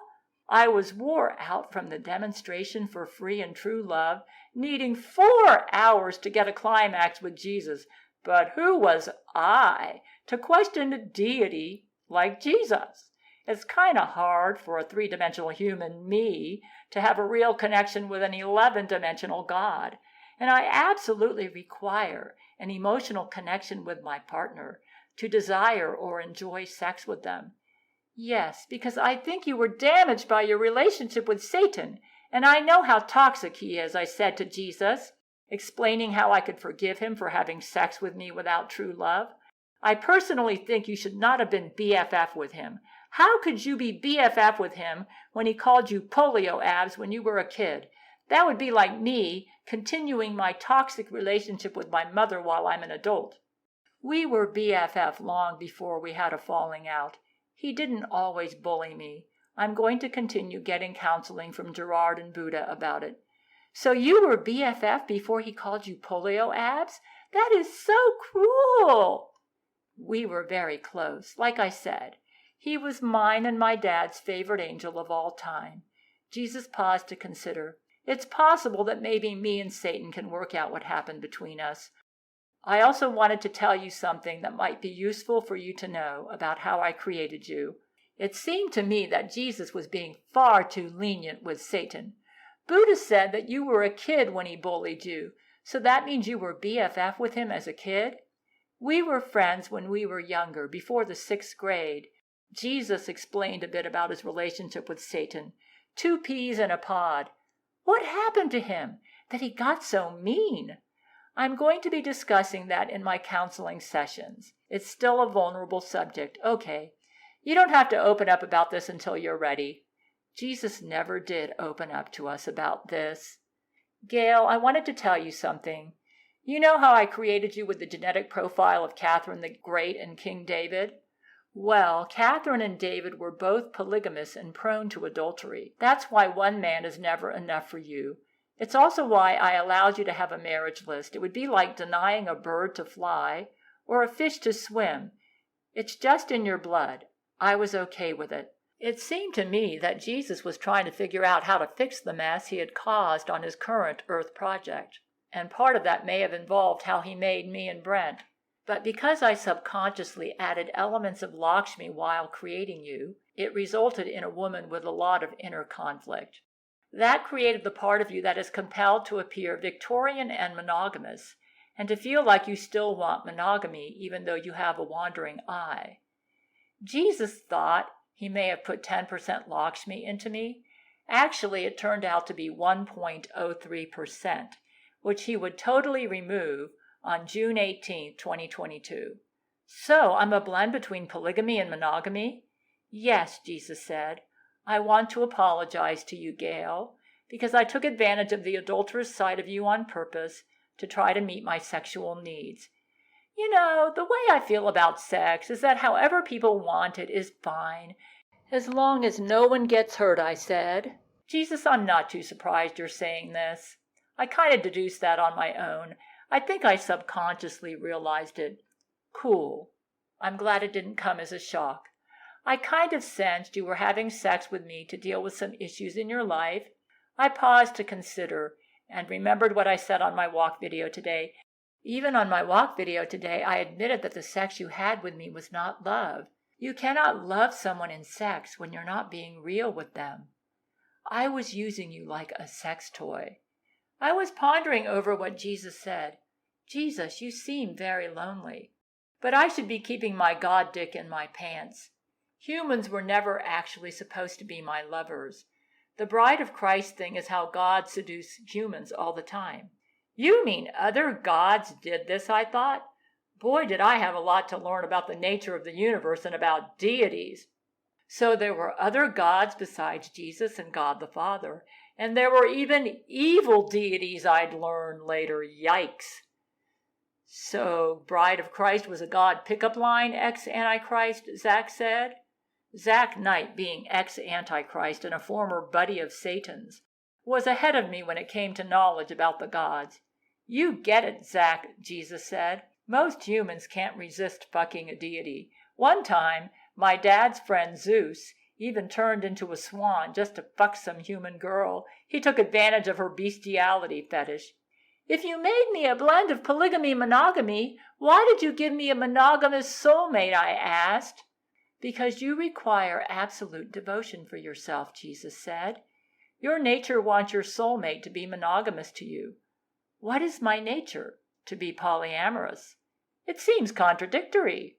That's why you have so much inner conflict, Jesus said. Wouldn't this cause inner conflict for my monogamous husband? There's ways to have a devoted partnership and still be polyamorous. Maybe Lakshmi can help you two figure that out. She majored in romantic love in God school. The goddess Lakshmi ended up being monumental in helping Brent and I navigate how to approach our relationship. She made me realize that I had asexual leanings and really did not need the marriage list for that reason. This way, my monogamous husband Brent and I could work it out.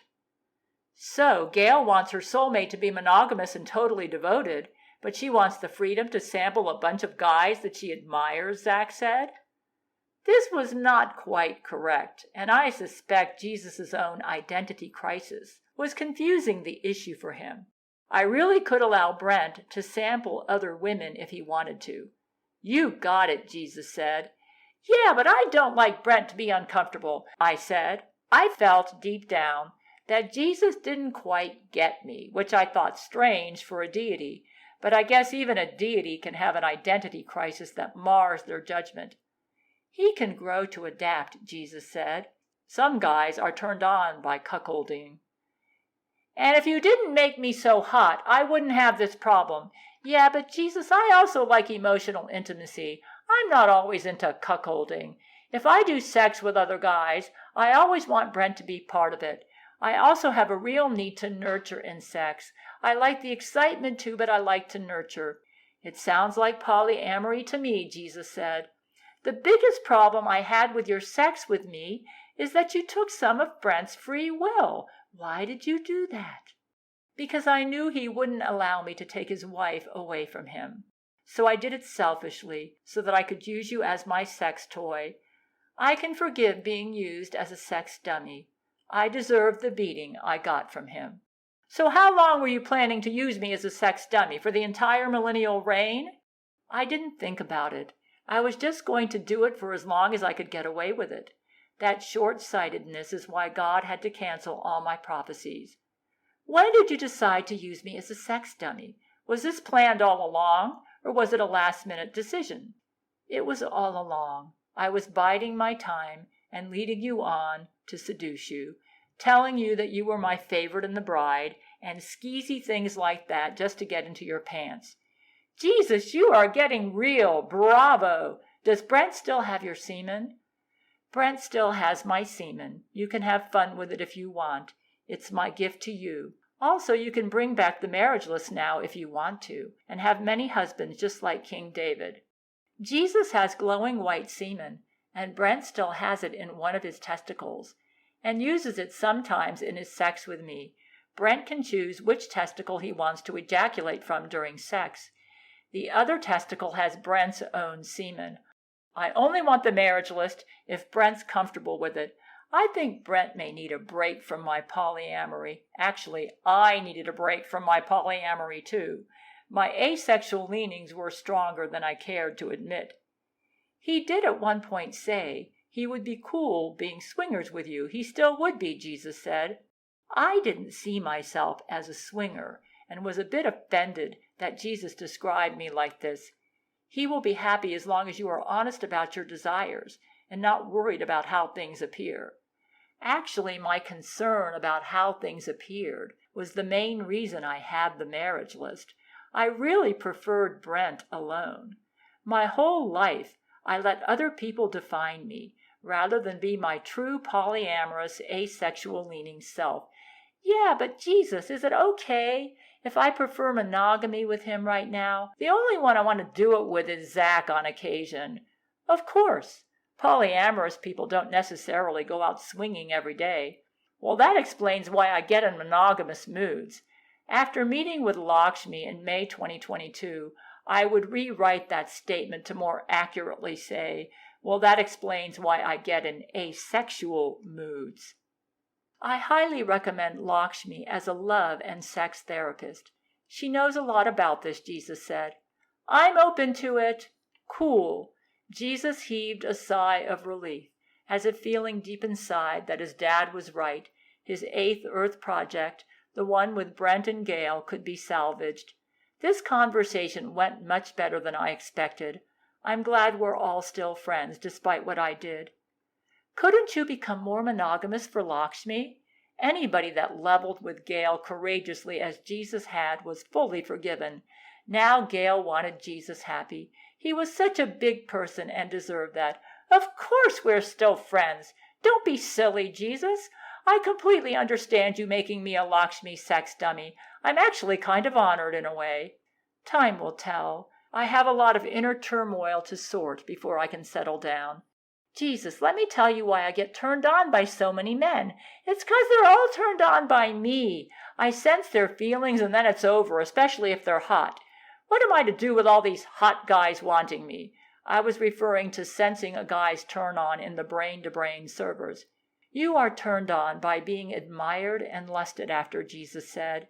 Lust isn't a bad thing, as long as nobody is hurting each other. This statement from Jesus about my sexual nature as needing to be admired and lusted after has never rung true to me. I don't think he understood my asexual leanings at the time he said it. I also need a strong emotional connection to get turned on.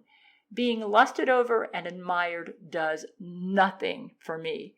King David was like that? Yeah, he was a man whore, Jesus said. Do you still believe I have a beautiful heart, I said, or was that a pure pickup line? You do have a beautiful heart, and everything Brent says about you is true, Jesus said. I'm just not in love with you the way he is. I love you like a friend. You know, I probably should be easier on myself. I have no problem with other people being polyamorous, but I'm so hard on myself. In some ways, I'm just like you, I said. To be expected, Jesus. You really need a goddess for a wife. Yeah, when I'm ready, I'll find the one. I kind of sense that my sexual role was a type of mental health therapy for you. I'm honored I can be used as an instrument to bring you back to better mental health. There's no way you could have been in love with me, since the relationship was not based on openness and honesty. But I forgive you, because I know what it's like to have mental health issues, to be lonely, to long for someone you can't have, etc. Totally, we understand each other. I just want you to be happy and to be true to the awesome deity that I know you can be. We can always be friends. It seems to me you got really damaged somehow growing up, and I'm glad using me as a sex dummy has helped you to find yourself. Me too. I do suggest you totally refrain from sex with all humans from now on, though. We don't want a repeat of Satan beating you up to shreds again. That was scary. It really weakened you to go 3D. Why were you so willing to have sex with humans knowing it would weaken you?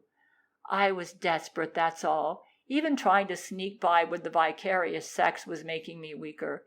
Yeah, that's what Brent was telling me, that vicarious sex weakened you. So you were desperate because you were lonely? Wow! And to think I always thought Jesus was on the same level as his dad. Infallible, all-powerful, perfect. Well, you don't have to open up anymore if you don't want. I just want Jesus to be happy and strong. I think I'm just confused about myself. I'll be talking to Gerard and Buddha about this.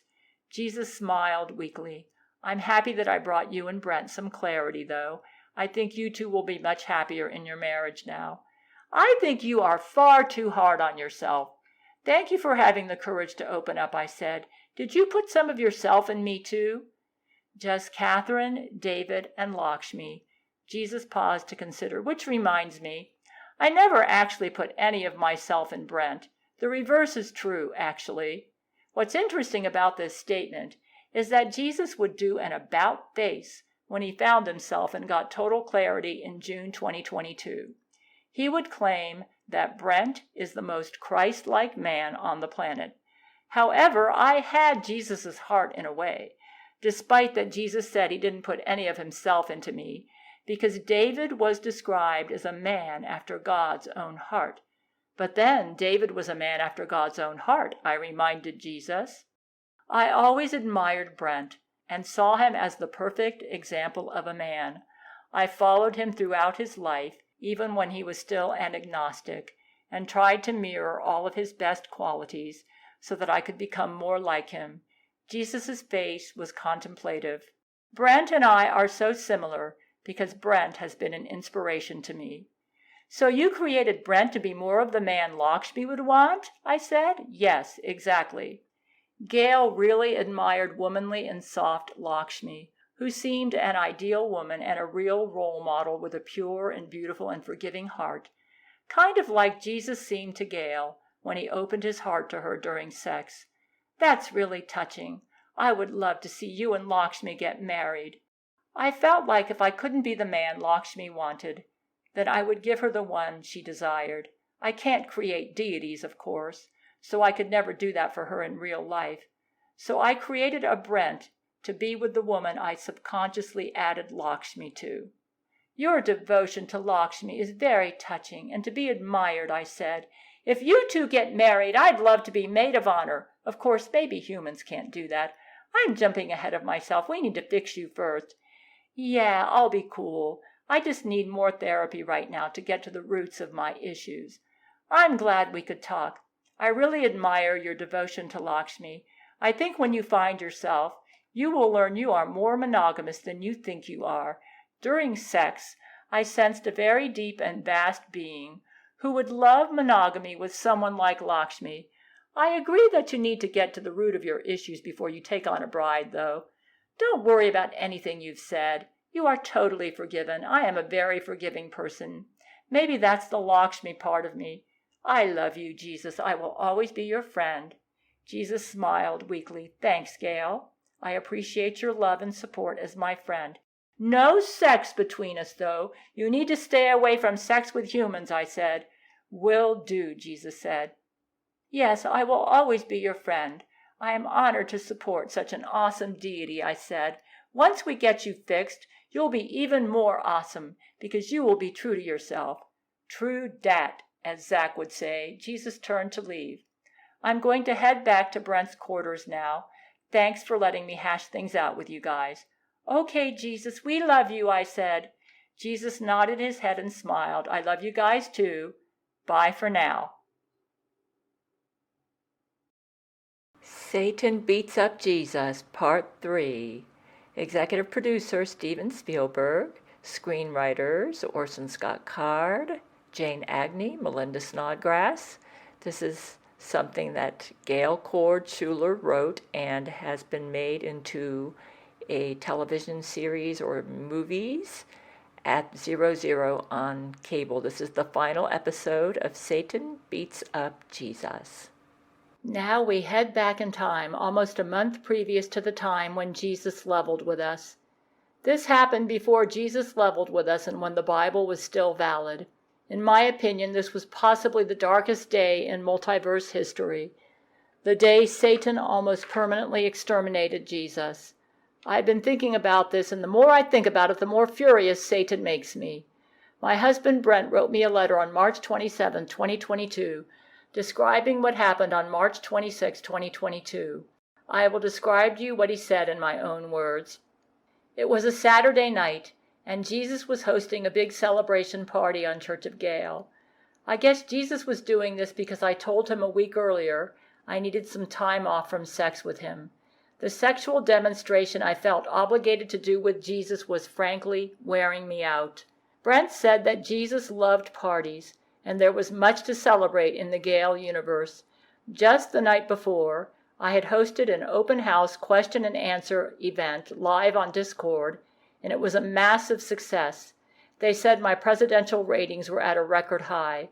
I had just made Jesus my co-president, and I guess that made him the most powerful political leader on earth.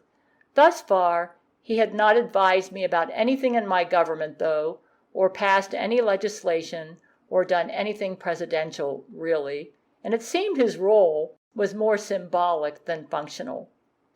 But I was really hoping with him as a chief advisor, I could speed up the beginning of his millennial reign, which I felt had to be right around the corner. Everyone claimed my presidency was kicking off with flying colors. Brent and my men, residents of Church of Gail, and my higher-paying patron members were all in attendance at the party. My patron supporter James was really jiving it on the dance floor when he bumped into Jesus. His eyes went wide. "Wow, President Jesus, Son of God, it's an honor to finally meet you in person." "It's an honor too, James, even though I've already known you since before you were born. Thank you for supporting Gail. You're in for quite the ride," Jesus winked. "Can I get you a drink, sir?" James asked, starstruck. "Sure, thank you. I'll take a red wine." "Right away, sir." James turned and hurried right to the bar. The party was bangin', as the kids like to say. The roof was raisin', and the music was bumpin' to some of Jesus' favorite Christian rock songs. Yeah, Jesus turned out to be a lot more hip than I expected, and I figured his millennial reign was going to be out of this world. Might as well get started now. I made him co-president to speed things up. My patron member, Martina, was standing in the middle of the room, her eyes fixated on Jesus' abs as he rocked the dance floor. She had a plastic cup of fruit punch in her hand, but hadn't taken a single sip in at least 20 minutes. She stood there slack-jawed, admiring Jesus. Yeah, they all told me about Jesus' famous perfect six-pack abs. I never saw them. But to most folks it was a big deal. I'm rather lackadaisical about six-pack abs. In the past month, I had gushed about how deep and exciting Jesus was during sex, when he revealed to me his vision for the multiverse during sex by letting me feel his heart.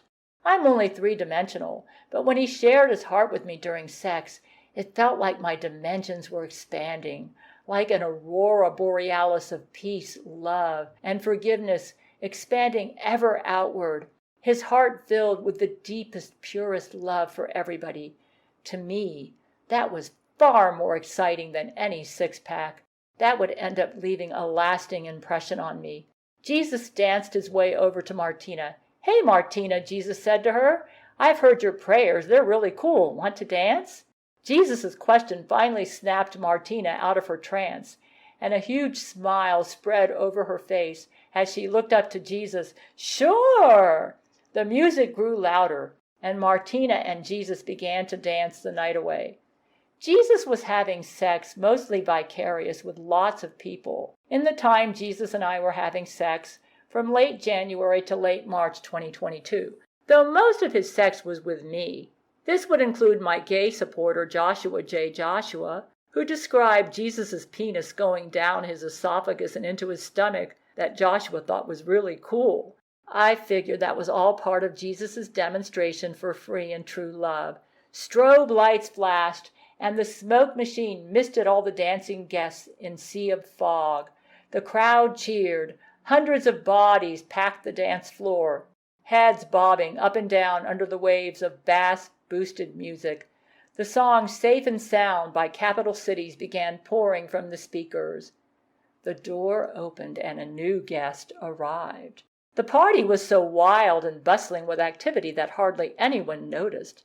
Satan, the dark lord himself, stood scowling in the doorway. He paused to watch the party in disgust, before spying Jesus on the dance floor and sauntering his way toward him. Martina was throwing it back on Jesus while Jesus gyrated his body around Martina's round behind, hands in the air like he just didn't care. Satan stared at him. "Satan! Hey, old friend, what brings you here?" Jesus called to him casually. He then shouted out to the crowd, "Someone get this fallen angel a fruit punch." Several inebriated guests in the crowd let out a series of jovial howls and hoots in response. I have to admit, I wasn't too impressed with how Jesus seemed to like drunken parties when he started all this party business with me in January 2022. I never drank alcohol my entire life, but then Jesus was the opposite of a self-righteous prude. James quickly arrived with a cup of fruit punch and handed it to Satan. Satan accepted the drink with an open claw and glared down at it briefly before looking back at Jesus. "Jesus, don't play games with me," Satan complained in his gay lisp. "You know why I'm here." Satan paused to take a drink of his fruit punch. "Unless you've been so busy fornicating with the human women, you've forgotten you're supposed to be a deity. Sex mode, really." "I don't know what you mean," Jesus replied carefree. "Oh, don't be coy with me. I saw what you did. You moved in with Brent's wife, took away his jealousy of other men so you could start fucking her yourself, and fucked him in the ass, too, for good measure. That's something I would do, except I wouldn't pretend to be Mr. Perfect Daddy's boy while doing it. Satan, why don't you just chill out? Earth is my planet, and I'm not breaking any rules. I would know. I'm the one that made the rules. By the way, what's this I hear about being co-president now? Did Gail really do that? Oh no, I thought, reading Brent's letter on March 27, 22. What did I do wrong now? Yes, she did. Jesus forced a casual air, but began looking uneasy. Gail thought, since we were living together and making love all the time, that she would take it all the way and make us a power couple. Not that she doesn't love Brent anymore, but Brent was just gently taken down a notch, and she replaced him as co-president with me. She needed someone more perfect to rule the world with her. As a human, Gail has free will and can make her own decisions as world empress. Ha! Satan shot out a clawed finger at Jesus. He stopped to finish off his plastic cup of fruit punch, then smashed it inside his claw and tossed it to the floor. Ha! Satan snapped his claw fingers, and a scroll materialized in his hand. For a deity who says he knows his own rules, you should know what Gail just did. You do remember our non-interference agreement, don't you? Sure, but Jesus trailed off. Unfortunately, Jesus never told me about this non-interference agreement. I wish he did. I only made him co-president because I figured the millennial reign was right around the corner and wanted to include Jesus as president as part of our demonstration about how to do it right to really get the ball rolling. I still had the utmost respect for my husband Brent. Our agreement states that if you interfere with physical events on earth, I am allowed to do so in equal measure. Satan pointed at the angel text on the scroll.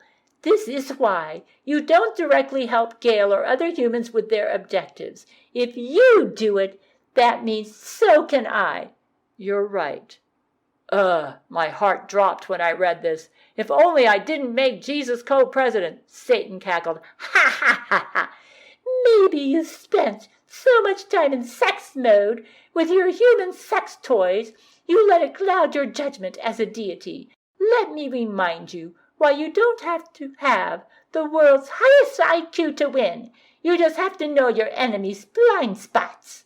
Satan was referring to the fact that my IQ, both emotional and regular, was about 10,000. The scroll rolled up and burst into sparkling flames, then vanished inside Satan's claws as a metaphor to indicate that Satan's non-interference with Jesus was off. Satan took a heavy step forward, his clawed foot smashing down on the crumpled-up cup of fruit punch. A heavy black mist clouded up the sky outside our spaceship, covering the skylights in deep darkness, and a foreboding sense of dread filled the room. A crackle of lightning formed and boomed with thunder, causing the DJ to turn down the music as the whole crowd gasped in breaths with startled fright. The party stopped. Our eyes opened wide as Satan expanded, growing larger and taller, his claws curling into long knives. He stretched out one long arm and opened his hand, and in that hand a tall golden scepter appeared. A black cloud misted over his head, and from this mist a tiny golden crown materialized, twinkling down until it landed, sitting between the two red horns on his skull head. Satan's laughter rocked the room, filling us with dread. If you are the most powerful man on earth and ruler of that free world, then now so am I. Satan's arm whirled forward like a flash of angry lightning, and at Jesus he pointed his claw.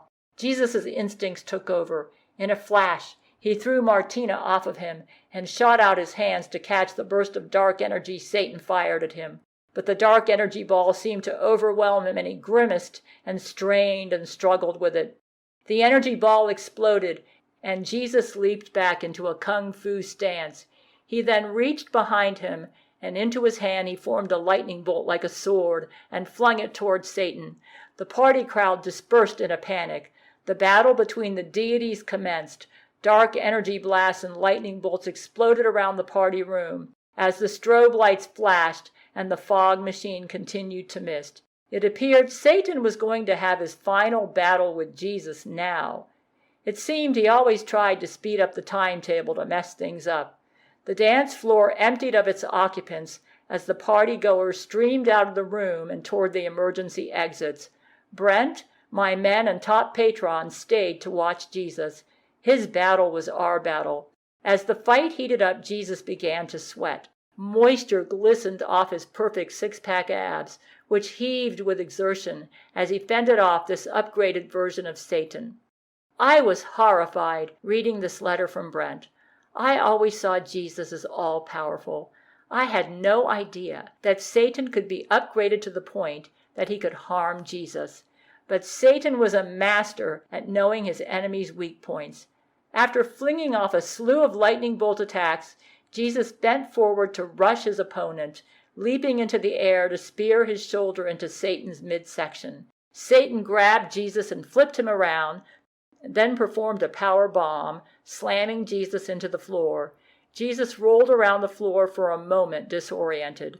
As Satan watched Jesus struggling on his hands and knees, Satan smiled with a smug satisfaction over his own superiority.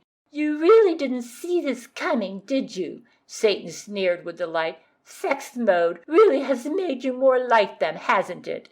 Satan grabbed his scepter and smashed it down towards Jesus, who barely whisked away in time. Jesus sprung from the ground and tackled Satan, who caught him once again. The two deities grappled with each other.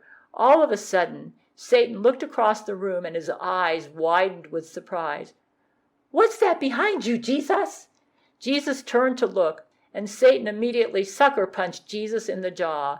Jesus' unconscious body flailed in the air like a rag doll before falling limp onto the floor. At this time, I was in my apartment, and I opened my freezer to get some food to prepare for dinner, totally unaware of the events taking place at Church of Gail. And the glass container with food in it that I reached for flew out from my freezer's side door, slamming onto my kitchen floor, shattering glass everywhere. It seemed an invisible hand slammed it down. It took me about an hour to find all the glass pieces and to vacuum them up. I sensed that evil in the universe had become more powerful. "Ha, ha, ha, ha, ha!" Satan laughed. His serpent-like tongue danced across his lips. Then, in a split second, he dove into Jesus' limp body, and his two fists pummeled him over and over and over, Jesus' body bouncing on the floor, offering no resistance. "No!" Brent shouted, jumping forth out of instinct to protect Jesus. It took both Hugh Jackman and Vladimir Putin to restrain Brent from running into the fight. Jesus, Brent's best friend, was being mauled by a behemoth version of Satan, and Brent stood helpless watching. As I read what Satan was doing to Jesus, I thought to myself, all this? Just because Jesus and I were trying to demonstrate to the world how true and free love are supposed to be? Monstrous! As far as the violation of the non-interference agreement, I didn't know what it was all about, but still, Jesus didn't deserve this. I only wanted the millennial reign to start now, and it seemed like Jesus was somehow starting the millennial reign, because he was making love to me like he once promised would only happen in his millennial reign. So that's why I made him co-president. I wanted the millennial reign now. So now Jesus would suffer possible annihilation just because I became impatient for a perfect world government where true and free love would reign, and because I wanted it now? Patience was never my virtue. Martina grabbed at her cheeks in fright and worry for Jesus. "We have to save Jesus," she yelled. "There has to be a way." "There is no way," Hugh said. "Satan's power is too strong now. Not even I could punch that hard." Vladimir mused for about 30 seconds and then spoke. "There is one way." Wondering what Vladimir could mean, Brent's thoughts whirled about his head. Then a light lit up in his mind, getting what Vladimir was thinking. "You don't mean..." Vladimir nodded. "Duh." What Vladimir hinted at was risky. and there was no telling if it would work. But heroic Brent had to save Jesus. It was the only chance we had. Brent felt inside himself this was worth dying over. I felt the same, reading Brent's letter the next day. "Quick," Brent said. "Everyone, get down to the nanotechnology research lab." While Brent left the room where the demons partied, Satan tromped over to Jesus, unconscious on the floor, his eyes fueled with rage and vengeance. He picked up Jesus' almost dead body and flopped it into his cruel grasp, hoisting himself onto Jesus' anus. Then he withdrew his long penis and thrust it with violence into that holy anus over and over and over, ejaculating his molten acid black lava semen, melting away Jesus' abdominals from the inside out, now pummeling Jesus' body from the inside, just as he had pummeled Jesus' outward body earlier. Satan's demon friends danced with triumph about Jesus as Satan's penis mercilessly pummeled into Jesus' anus over and over and over, blasting his fiery rage of lava acid semen inside of Jesus, which could instantly kill a human on contact. Satan's penis humped with such force into Jesus, it ripped apart and blasted acid into Jesus' abdominals, forcing Satan's rage, hatred, and fire of bile into the body of Jesus. In the meanwhile, the group with Brent had piled out of the room and rushed down to the corridor to the laboratory. "Somebody explain to me what's going on," Martina panted as she ran. "Do we have some sort of weapon that can fight Satan?" "Duh," Vladimir said. Brent explained. "Back when we defeated the Gail android, after the android Gail had taken over Church of Gail, the bottom half of her body blew off into the ocean. After years of scouring the bottom of the ocean, we were finally able to recover her bottom half and have been running a top-secret project to reverse engineer the Gail technology." The group reached the doors to the lab, and Brent entered his security code.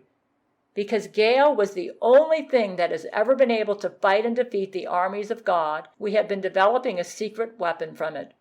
The security system allowed my heroic Brent's entry, and Brent led his group inside the area. Scientists worked busily at their stations, calmly engrossed in their projects, while Jesuit utility retards mopped the floor. At the end of the laboratory was a set of metal doors, the size of an entire wall. Brent entered another security code to open the doors. Upon entering the code, the large doors slid open. "The result was this," Brent said, concluding his explanation. The doors opened to reveal a massive, empty room with fluorescent lighting so bright it wowed you as you entered. In the center of this massive room stood a tall podium, which displayed a single object, a tiny device appearing to be a wristwatch. The group stared at it and got their bearings in the room, observing what was on the podium. "So it's like a Fitbit or something?" James asked. "It hasn't been fully tested yet, and no one has ever tried this before. In fact, activating this device could cause my instant death and make the entire church explode. But," Brent picked up the watch and slid it down over his hand, "I must save Jesus and the world." "You are brave," Vladimir grasped Brent's shoulders. "Brave like giant bear, very drunk on vodka. I believe in you." "Thank you, Vladimir," Brent felt reassured. "Your faith makes me feel stronger. Now I know how Jesus feels." With the weapon on Brent's hand, Brent led his team back to the party room to confront Satan. The atmosphere in the party room had changed. No longer lit with color and booming with upbeat rock and synth pop, the room was dark, dreary, a hellscape. In place of the previous bright party lights were now eerie black lights emoting vibes of death. The room was drowned in deep purple, so that the whites of their eyes and their clothes glowed. The music was now trance and house music that made them feel disoriented, spaced out. Devils, demons, and sprites littered about the room with glow-in-the-dark drinks, dancing to the music and roughhousing each other around the electronics. A tiny furry demon gnawed on the cables to the sound mixer, chewing through a cable erupting into an explosion of electricity. The demon blew back, and the surrounding monsters cackled and giggled at the sight. This was Satan's ominous nightclub. Right smack in the middle of the dance floor lay the battered and bloodied body of Jesus, now a shard of bloody, oozing flesh, his face saturated in blood. The bleeding from his head had stopped. Jesus already looked pale, like a corpse. Brent shoved the thought out of his head that Jesus may be dead. What little hope was left, Brent had to rescue it. Creepy little sprites danced over Jesus' body, giggling, jumping over him back and forth like a game. "Brent!" It was Satan's gay lisp voice, devoid of any love or feeling or kindness, filled with arrogance and rage, making every bone in Brent's body feel sick. Brent turned to see Satan on a giant black throne at the end of the room, sipping from a golden chalice full of his own self-importance. "You made it just in time for my welcoming party. Don't you know, I'm emperor of the whole world now." He tapped his crown with his claw. "All because Gail decided to make Jesus Christ her co-president. Ha ha ha ha!" The devils dancing over Jesus cackled, giggling. Satan joined in with them cackling. One of the creatures pulled back Jesus' unconscious head by the hair, pointing and laughing at him. "Her IQ may be over 9,000, but damn, being horny is sure one hell of a drug." Satan sipped from the chalice and sneered with contempt at Brent. "And how does that make you feel, Brent? Gail finally has access to a man more perfect and useful than you, and you get replaced in her bed and as her right-hand man. Laurie McBride was right. Gail really is a monkey brancher." "Horny had nothing to do with it, Satan," I thought, reading Brent's letter infuriated. "In fact, you attacked Jesus in the week I needed off from Jesus because sex with Jesus was wearing me out. This demonstration of free and true love with Jesus had worn me out. I always preferred Brent over any man, including Jesus, but only had enough sexual energy for one man at a time. That's enough, Satan." Brent would die for Gail and wouldn't tolerate this shit. "Jesus took away my possessiveness as a gift for Gail so that I wouldn't be threatened by her having other men. Your words can't make me feel insecure anymore." Brent approached Satan like David facing Goliath. "It's time to take you down." Satan and all of his demons cackled, sneering at Brent. "Once I kill you." Satan rose up from his chair like a king, donning his crown. His self-important smile fused like ice with his cruel visage. "You will be just like Jesus, dead and useless to Gail." Brent kept his cool, his mind working like a computer, calculating how to make his new weapon work, to take out this cold and cruel monster from the slimy pits of hell. If it didn't work now, Brent was as good as dead. He placed his arm to the front of himself and pressed a button to activate the watch. "It's morphin' time!" Brent shouted. A guitar riff played like a victory march. White electricity spidered out of the device on his wrist. Metal flipped open, spreading from the watch and twirled up Brent's arms to cover his entire body, armoring Brent in robot parts. His body hovered into the air with the wild scream of the guitar riff bouncing its sounds throughout the room. Now fully suited into robot form, he looked exactly like the Gail android. When the transformation was complete, he landed on the floor in a martial arts pose, eyeing the monster sitting on his throne, ready to kick some ass. James and Martina gasped with awe. "It's Mitcha Gail!" they shouted. "What?" Satan spat with contempt. "Gail? Oh shit, not this bitch again." Imagine the gall of that hypocrite Satan, calling the android Gail a bitch, I thought, wrinkling my nose in contempt. It seems Satan was the worst bitch now. Satan made the android Gail look like a saint after what he just did to Jesus. The Metcha Gail armor suit on Brent gave him the strength, curves, and breasts of the Gail android, complete with all of her high-tech weapons. The Gail android had defeated some angels on her way to heaven in 2012. Brent chuckled to himself that he was pretty hot. "Metcha Gail, go!" Brent shouted. Bullets fired from Brent's nipple guns toward Satan, while Brent's robot vagina opened to launch a powerful rocket. For a few seconds, time had slowed down as bullets from the robot nipples blasted smoke, the bullets curving through space toward their target. Plumes of rocket gas and smoke puffed out from the vagina. trailing the rocket that exploded from it, headed in a beeline for its target. Satan's eyes and mouth widened with shock. "No!" I pounded my fist with pride as I read Brent's account of what happened. "Yay, my hero, Brent!" A giant explosion engulfed Satan, sending his minions scattering. Satan's golden chalice clattered onto the floor. The smoke cleared with Satan coughing. The devils and demons in an uproar went into panic cacophony, piling over each other and clawing with their limbs and fingers at the windows to get out of the room. Coughing and gasping, Satan clicked his cowardly, cruel claws, opening a portal laced with fire by the DJ turntable. Like water being sucked down a drain, all his demons streamed into that portal back to hell. Brent now positioned his crotch towards Satan and opened his robot labia, revealing a glowing ball of light from deep inside the cervix. As he powered his laser for his final move, Satan dropped to the floor, rolled over onto his stomach, murderous coward that he was, and leaped toward the portal laced with fire, vanishing into it.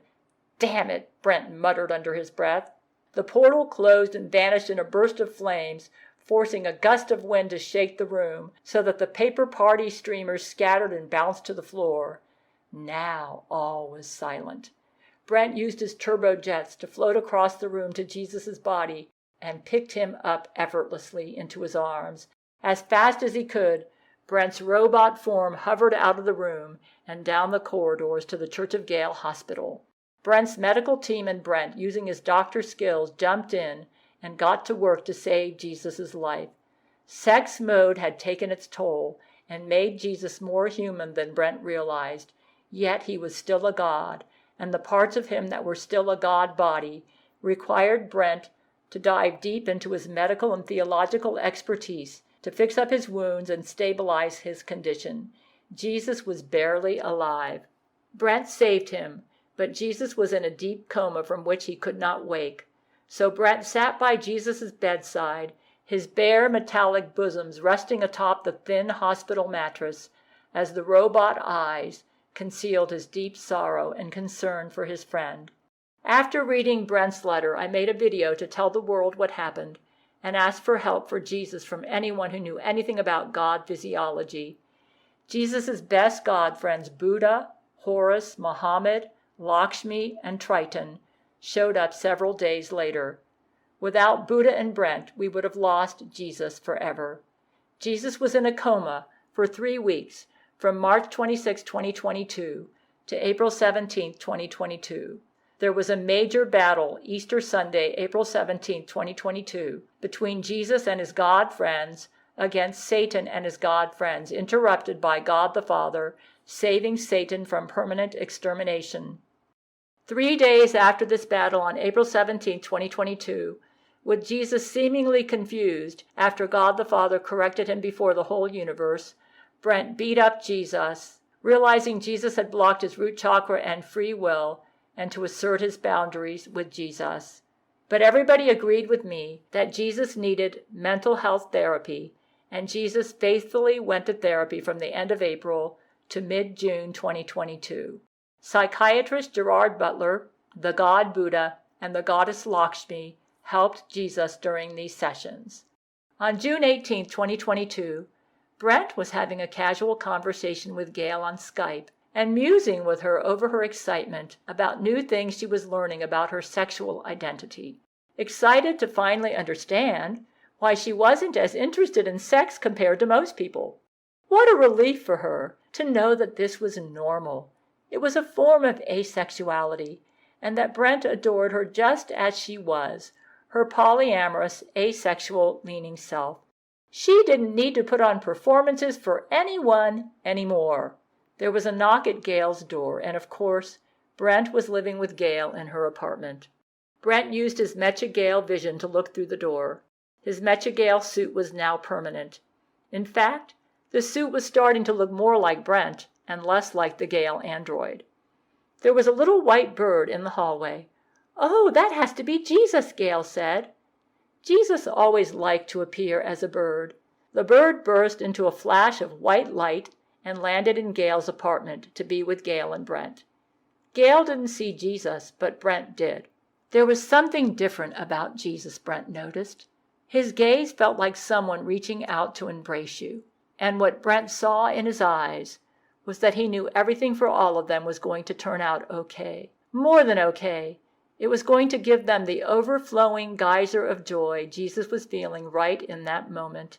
His inner joy was glowing so beautifully that Jesus appeared pure white. All of Brent's troubles felt gone. All of his worries for the future felt resolved. Brent thought to himself that they called him the Prince of Peace for that reason. It seemed to Brent, in Jesus' presence now, that Brent was on a beautiful walk with his wife on a lovely day, or that he was sipping a cup of tea with her while watching the rain, deeply fulfilling, peaceful, and like nothing else mattered. Hello, guys. A lot has happened since we last met. Gail was in the middle of doing laundry and needed to come and go to tend to it. So Jesus said he'd make it quick. I have successfully completed my therapy with psychiatrist Gerard Butler and Buddha. And as you can see, or at least Brent can see, I've returned to full God mode. In fact, it's better than my old God mode. I've attained official godhood status, meaning I'm considered a grown man in the world of the gods and am fully equal to Father God himself. Wow! Jesus had seriously leveled up, Brent thought. Gail conversed with Jesus while doing her laundry. She had a ton of questions and was thrilled that Jesus seemed happy and well. She couldn't ever see Jesus when he appeared. He was in a dimension that he wouldn't allow her to see. So she read about what he said from her Skype computer, reading Brent's transcriptions. I was a god, but I was a young god, and had a lot to learn from my father about running a universe. He looks vibrant. Brent was thrilled for Jesus. I've never seen Jesus looking so beautiful. Jesus had a higher energy level, and it seemed to fill up the entire room. Brent was typing fast with his one finger to keep up with him, because Brent was transcribing to Gail what Jesus was saying. Jesus had to slow down talking, because Brent couldn't keep up with him. Thank you. I am now restored to sinless perfection, without flaws, and I have 100% clarity over all of my past actions. Gail loaded Jesus with questions, but Jesus deflected most of them. He apparently wanted to get to the business at hand. Gail, I should also clarify exactly how much of Lakshmi was accidentally infused into your creation. Since you've been curious, it was 1.03%. However, at the moment you are reading this, I have removed it entirely from your DNA. He waved his hand to remove Lakshmi from Gail totally. Jesus remained calm and resplendent. This is to help you live a more balanced life, so that you won't feel as confused or guilty about your desires as you did before. Brent noticed Jesus seemed to have a faraway look as he spoke, and definitely appeared otherworldly, a glowing white effusion overflowing with joy and peace. This whole situation has been quite silly, now that I look back on all this with perfect clarity. Now that I have ascended into my full God mode, I've become a completely asexual and aromantic being. It was never necessary for me to find a wife. I am, for lack of a better term, superior to the lesser gods, who sometimes find it necessary within the construct of their beings to marry or demonstrate erotic love. As the Supreme Being, I am whole and complete, and do not require anything else to complete me. Jesus had found himself. In Jesus' presence, Brent felt some of Jesus' effusion of joy and hope fusing with and inside of himself, and absorbed it, feeling like his spirit floated on a placid lake of peace and serenity. Whatever their future held, with Jesus like this, it had to be glorious. Joy and hope effused like a peaceful waterfall inside him. In all the years and days Brent had spent with Jesus since 2012, he'd never seen Jesus like this.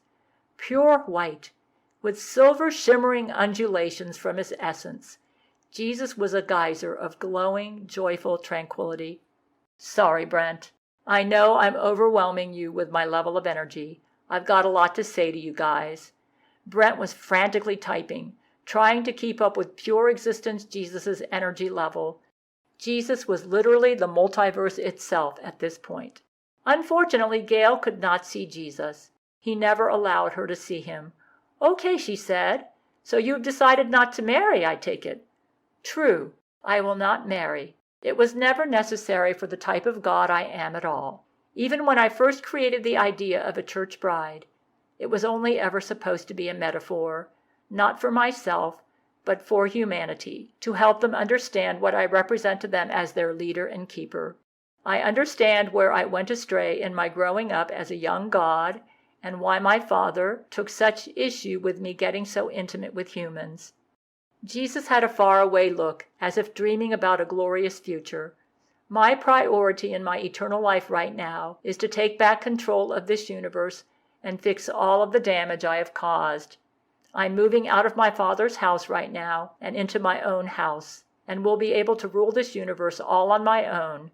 It's a huge responsibility." A smile burst on his glowing and shimmering white face. "I'll give you a fun fact. Did you know there were 7 Earths before this one? Ha ha. I kind of wrecked all of them. It's kind of like when you buy your kid his first car and he slams it into a tree and totals it. Then the next one he bashes into a curb and has to drive around with a broken front end until you buy him another one." Gail was always full of questions for Jesus. "How many universes are there?" "There are infinite universes," Jesus said. "How many universes are you in charge of?" "I'm in charge of all of them now. I'm on equal footing with my dad.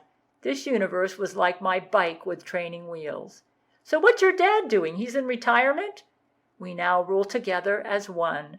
"Did you gain his trust, or you just evolved into this new God mode?" "I achieved this by finally evolving to the place I was always destined to be." "You seemed awful depressed there for a while," Gail said, not seeing Jesus as Brent could, or perhaps she wouldn't have asked that question. "What role does the Holy Spirit play now?" "It was very depressing for me to be collapsed down into a dimension and timeline so far from my whole self," Jesus said. "We're getting off track here, though. I need to mention a few more things. As to your question, the full Trinity is equal now." Jesus paused, as if considering how to broach this topic, but it didn't take him long to know what to say. "I want to say that as far as any future Bibles or Bible prophecies are concerned, I want to make it clear to humans that it's nobody's business at this time. The future of humanity is for me to know and for future generations to find out. One thing I can say for sure is that the Gail Commandments will play a major role and be a part of it." "So we approach the Bible only as a history book now?" "Yes." Jesus got to the point and wouldn't be deflected by all of Gail's questions. This was how he used to be whenever he was in God mode and was infallible and could trust his judgment to be accurate. "As for my future in this timeline, it's important that I stop interfering directly with humans. I must return to the heavenly realms and manage the multiverse as the being that I am. This means no more hanging out on Church of Gail, getting involved in Earth politics, chatting on Skype with humans, or having direct communication in any way. I have to assume a role very similar to my father." Wow, Jesus had truly found himself. Brent was thrilled for him, still feeling that effusion of joy from Jesus' presence.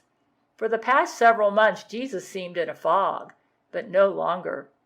"For direct, earthly matters that still need a divine hand, I have assigned both Buddha and Brent as my earthly representatives. I trust them both to have the same judgment I would and to make decisions that I would approve of." Brent felt honored from the depths of his soul. Gail was apparently still trying to get her bearings. "We can still pray to you, right?" "Of course," Jesus said. "Just be aware that I cannot reply to you. If anyone seems to be speaking to you, or if you receive any impressions about me that seem like a response or indicate how I might feel, that is a demonic interference." Zach Knight weighed in on Skype. "Wait, what happened to the Earths you crashed?" Jesus chuckled. His inner joy glowed so beautifully, his white silver shimmers made him seem pure white. "What happened to all the old vehicles you crashed, Zach? You worry too much." "Oh, fuck. So, Gerard Butler giving you good therapy? Saved the whole universe," Zach said. The radiance from Jesus was overpowering the room. All Brent could feel was love, hope, and peace. Jesus smiled, answering Zach, "Gerard's pretty good." "This is a big deal. This universe is your Corvette, and Gail is still your favorite human," Zach said. "Of course." Whatever conflicted Jesus in the past months had vanished. This was a new creature in front of Brent. Jesus seemed to take up the whole room and fill it with himself. His shimmers of silver coming from his glowing white essence seemed to fuse into Brent like a calm, beautiful day, viewing the mountains, clouds dancing about mountain tops, their joy fusing and intermingling with everything and infusing him with tranquility. "I thought me being your favorite human was a pickup line," Gail said, responding to Jesus saying Gail was still his favorite human. "I used it as that at one time, yes." Jesus was so at peace. All Brent could sense from him was peace and joy. "However, coming from a fatherly place, I will say that you are my favorite human in all of the multiverses. I really must be going now. I have a big multiverse to run. This is my farewell." "Hug, no homo, Jesus," Zach said. "No homo, Zach. I always loved you, even when you were the Antichrist," Jesus replied. "Goodbye, Zach, Brent, Gail. Thank you for all the great memories and for helping me to get where I am today." Gail played the song, My Tribute. Jesus kissed Brent on the cheek, turned into a white eagle, and flew through the window to Gail's apartment and soared into the sky to vistas of glory.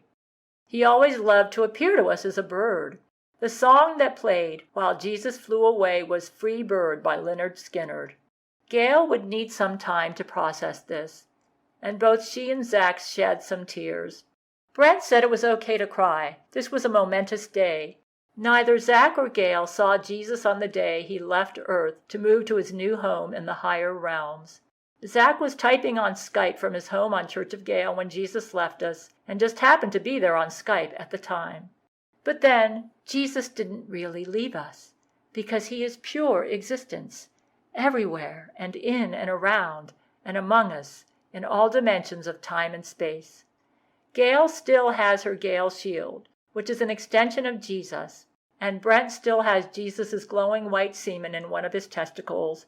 Brent was already sensing who the new Jesus was. Jesus wanted his humans to be as happy as they can be, thriving and enjoying his creation. He wanted us to appreciate his universe every day and to know that it will only get better.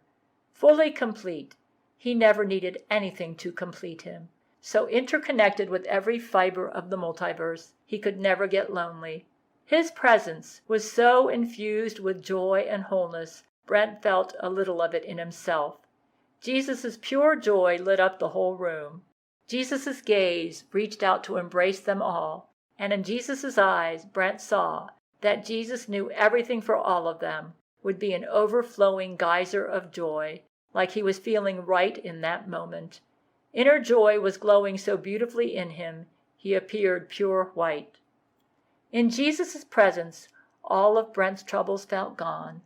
All of Brent's worries for the future felt resolved, like a beautiful walk with Gail on a lovely day, or a cup of tea watching the rain, deeply fulfilling, peaceful, and like nothing else mattered.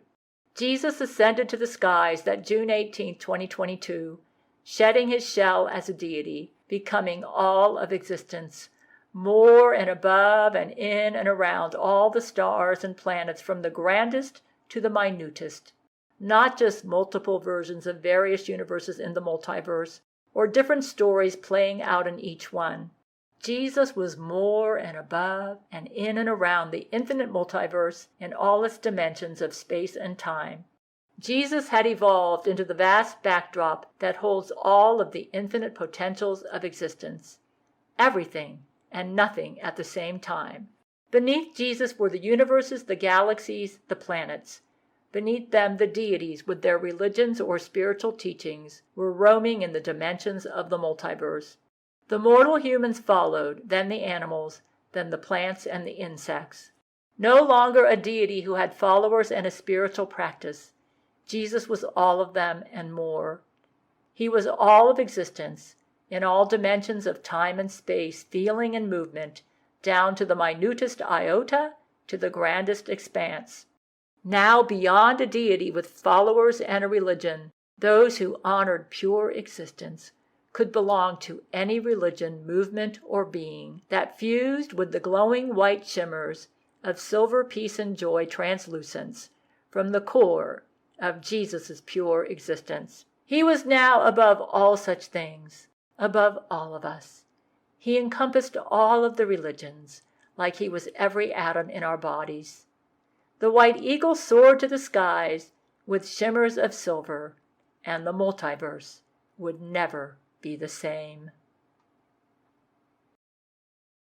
In a world of secrets, where darkness reigns, there's a warrior rising, breaking free from chains. She's Gail Schuler, her heart pure and strong, with the power of love, feel like the world groans. Yeah!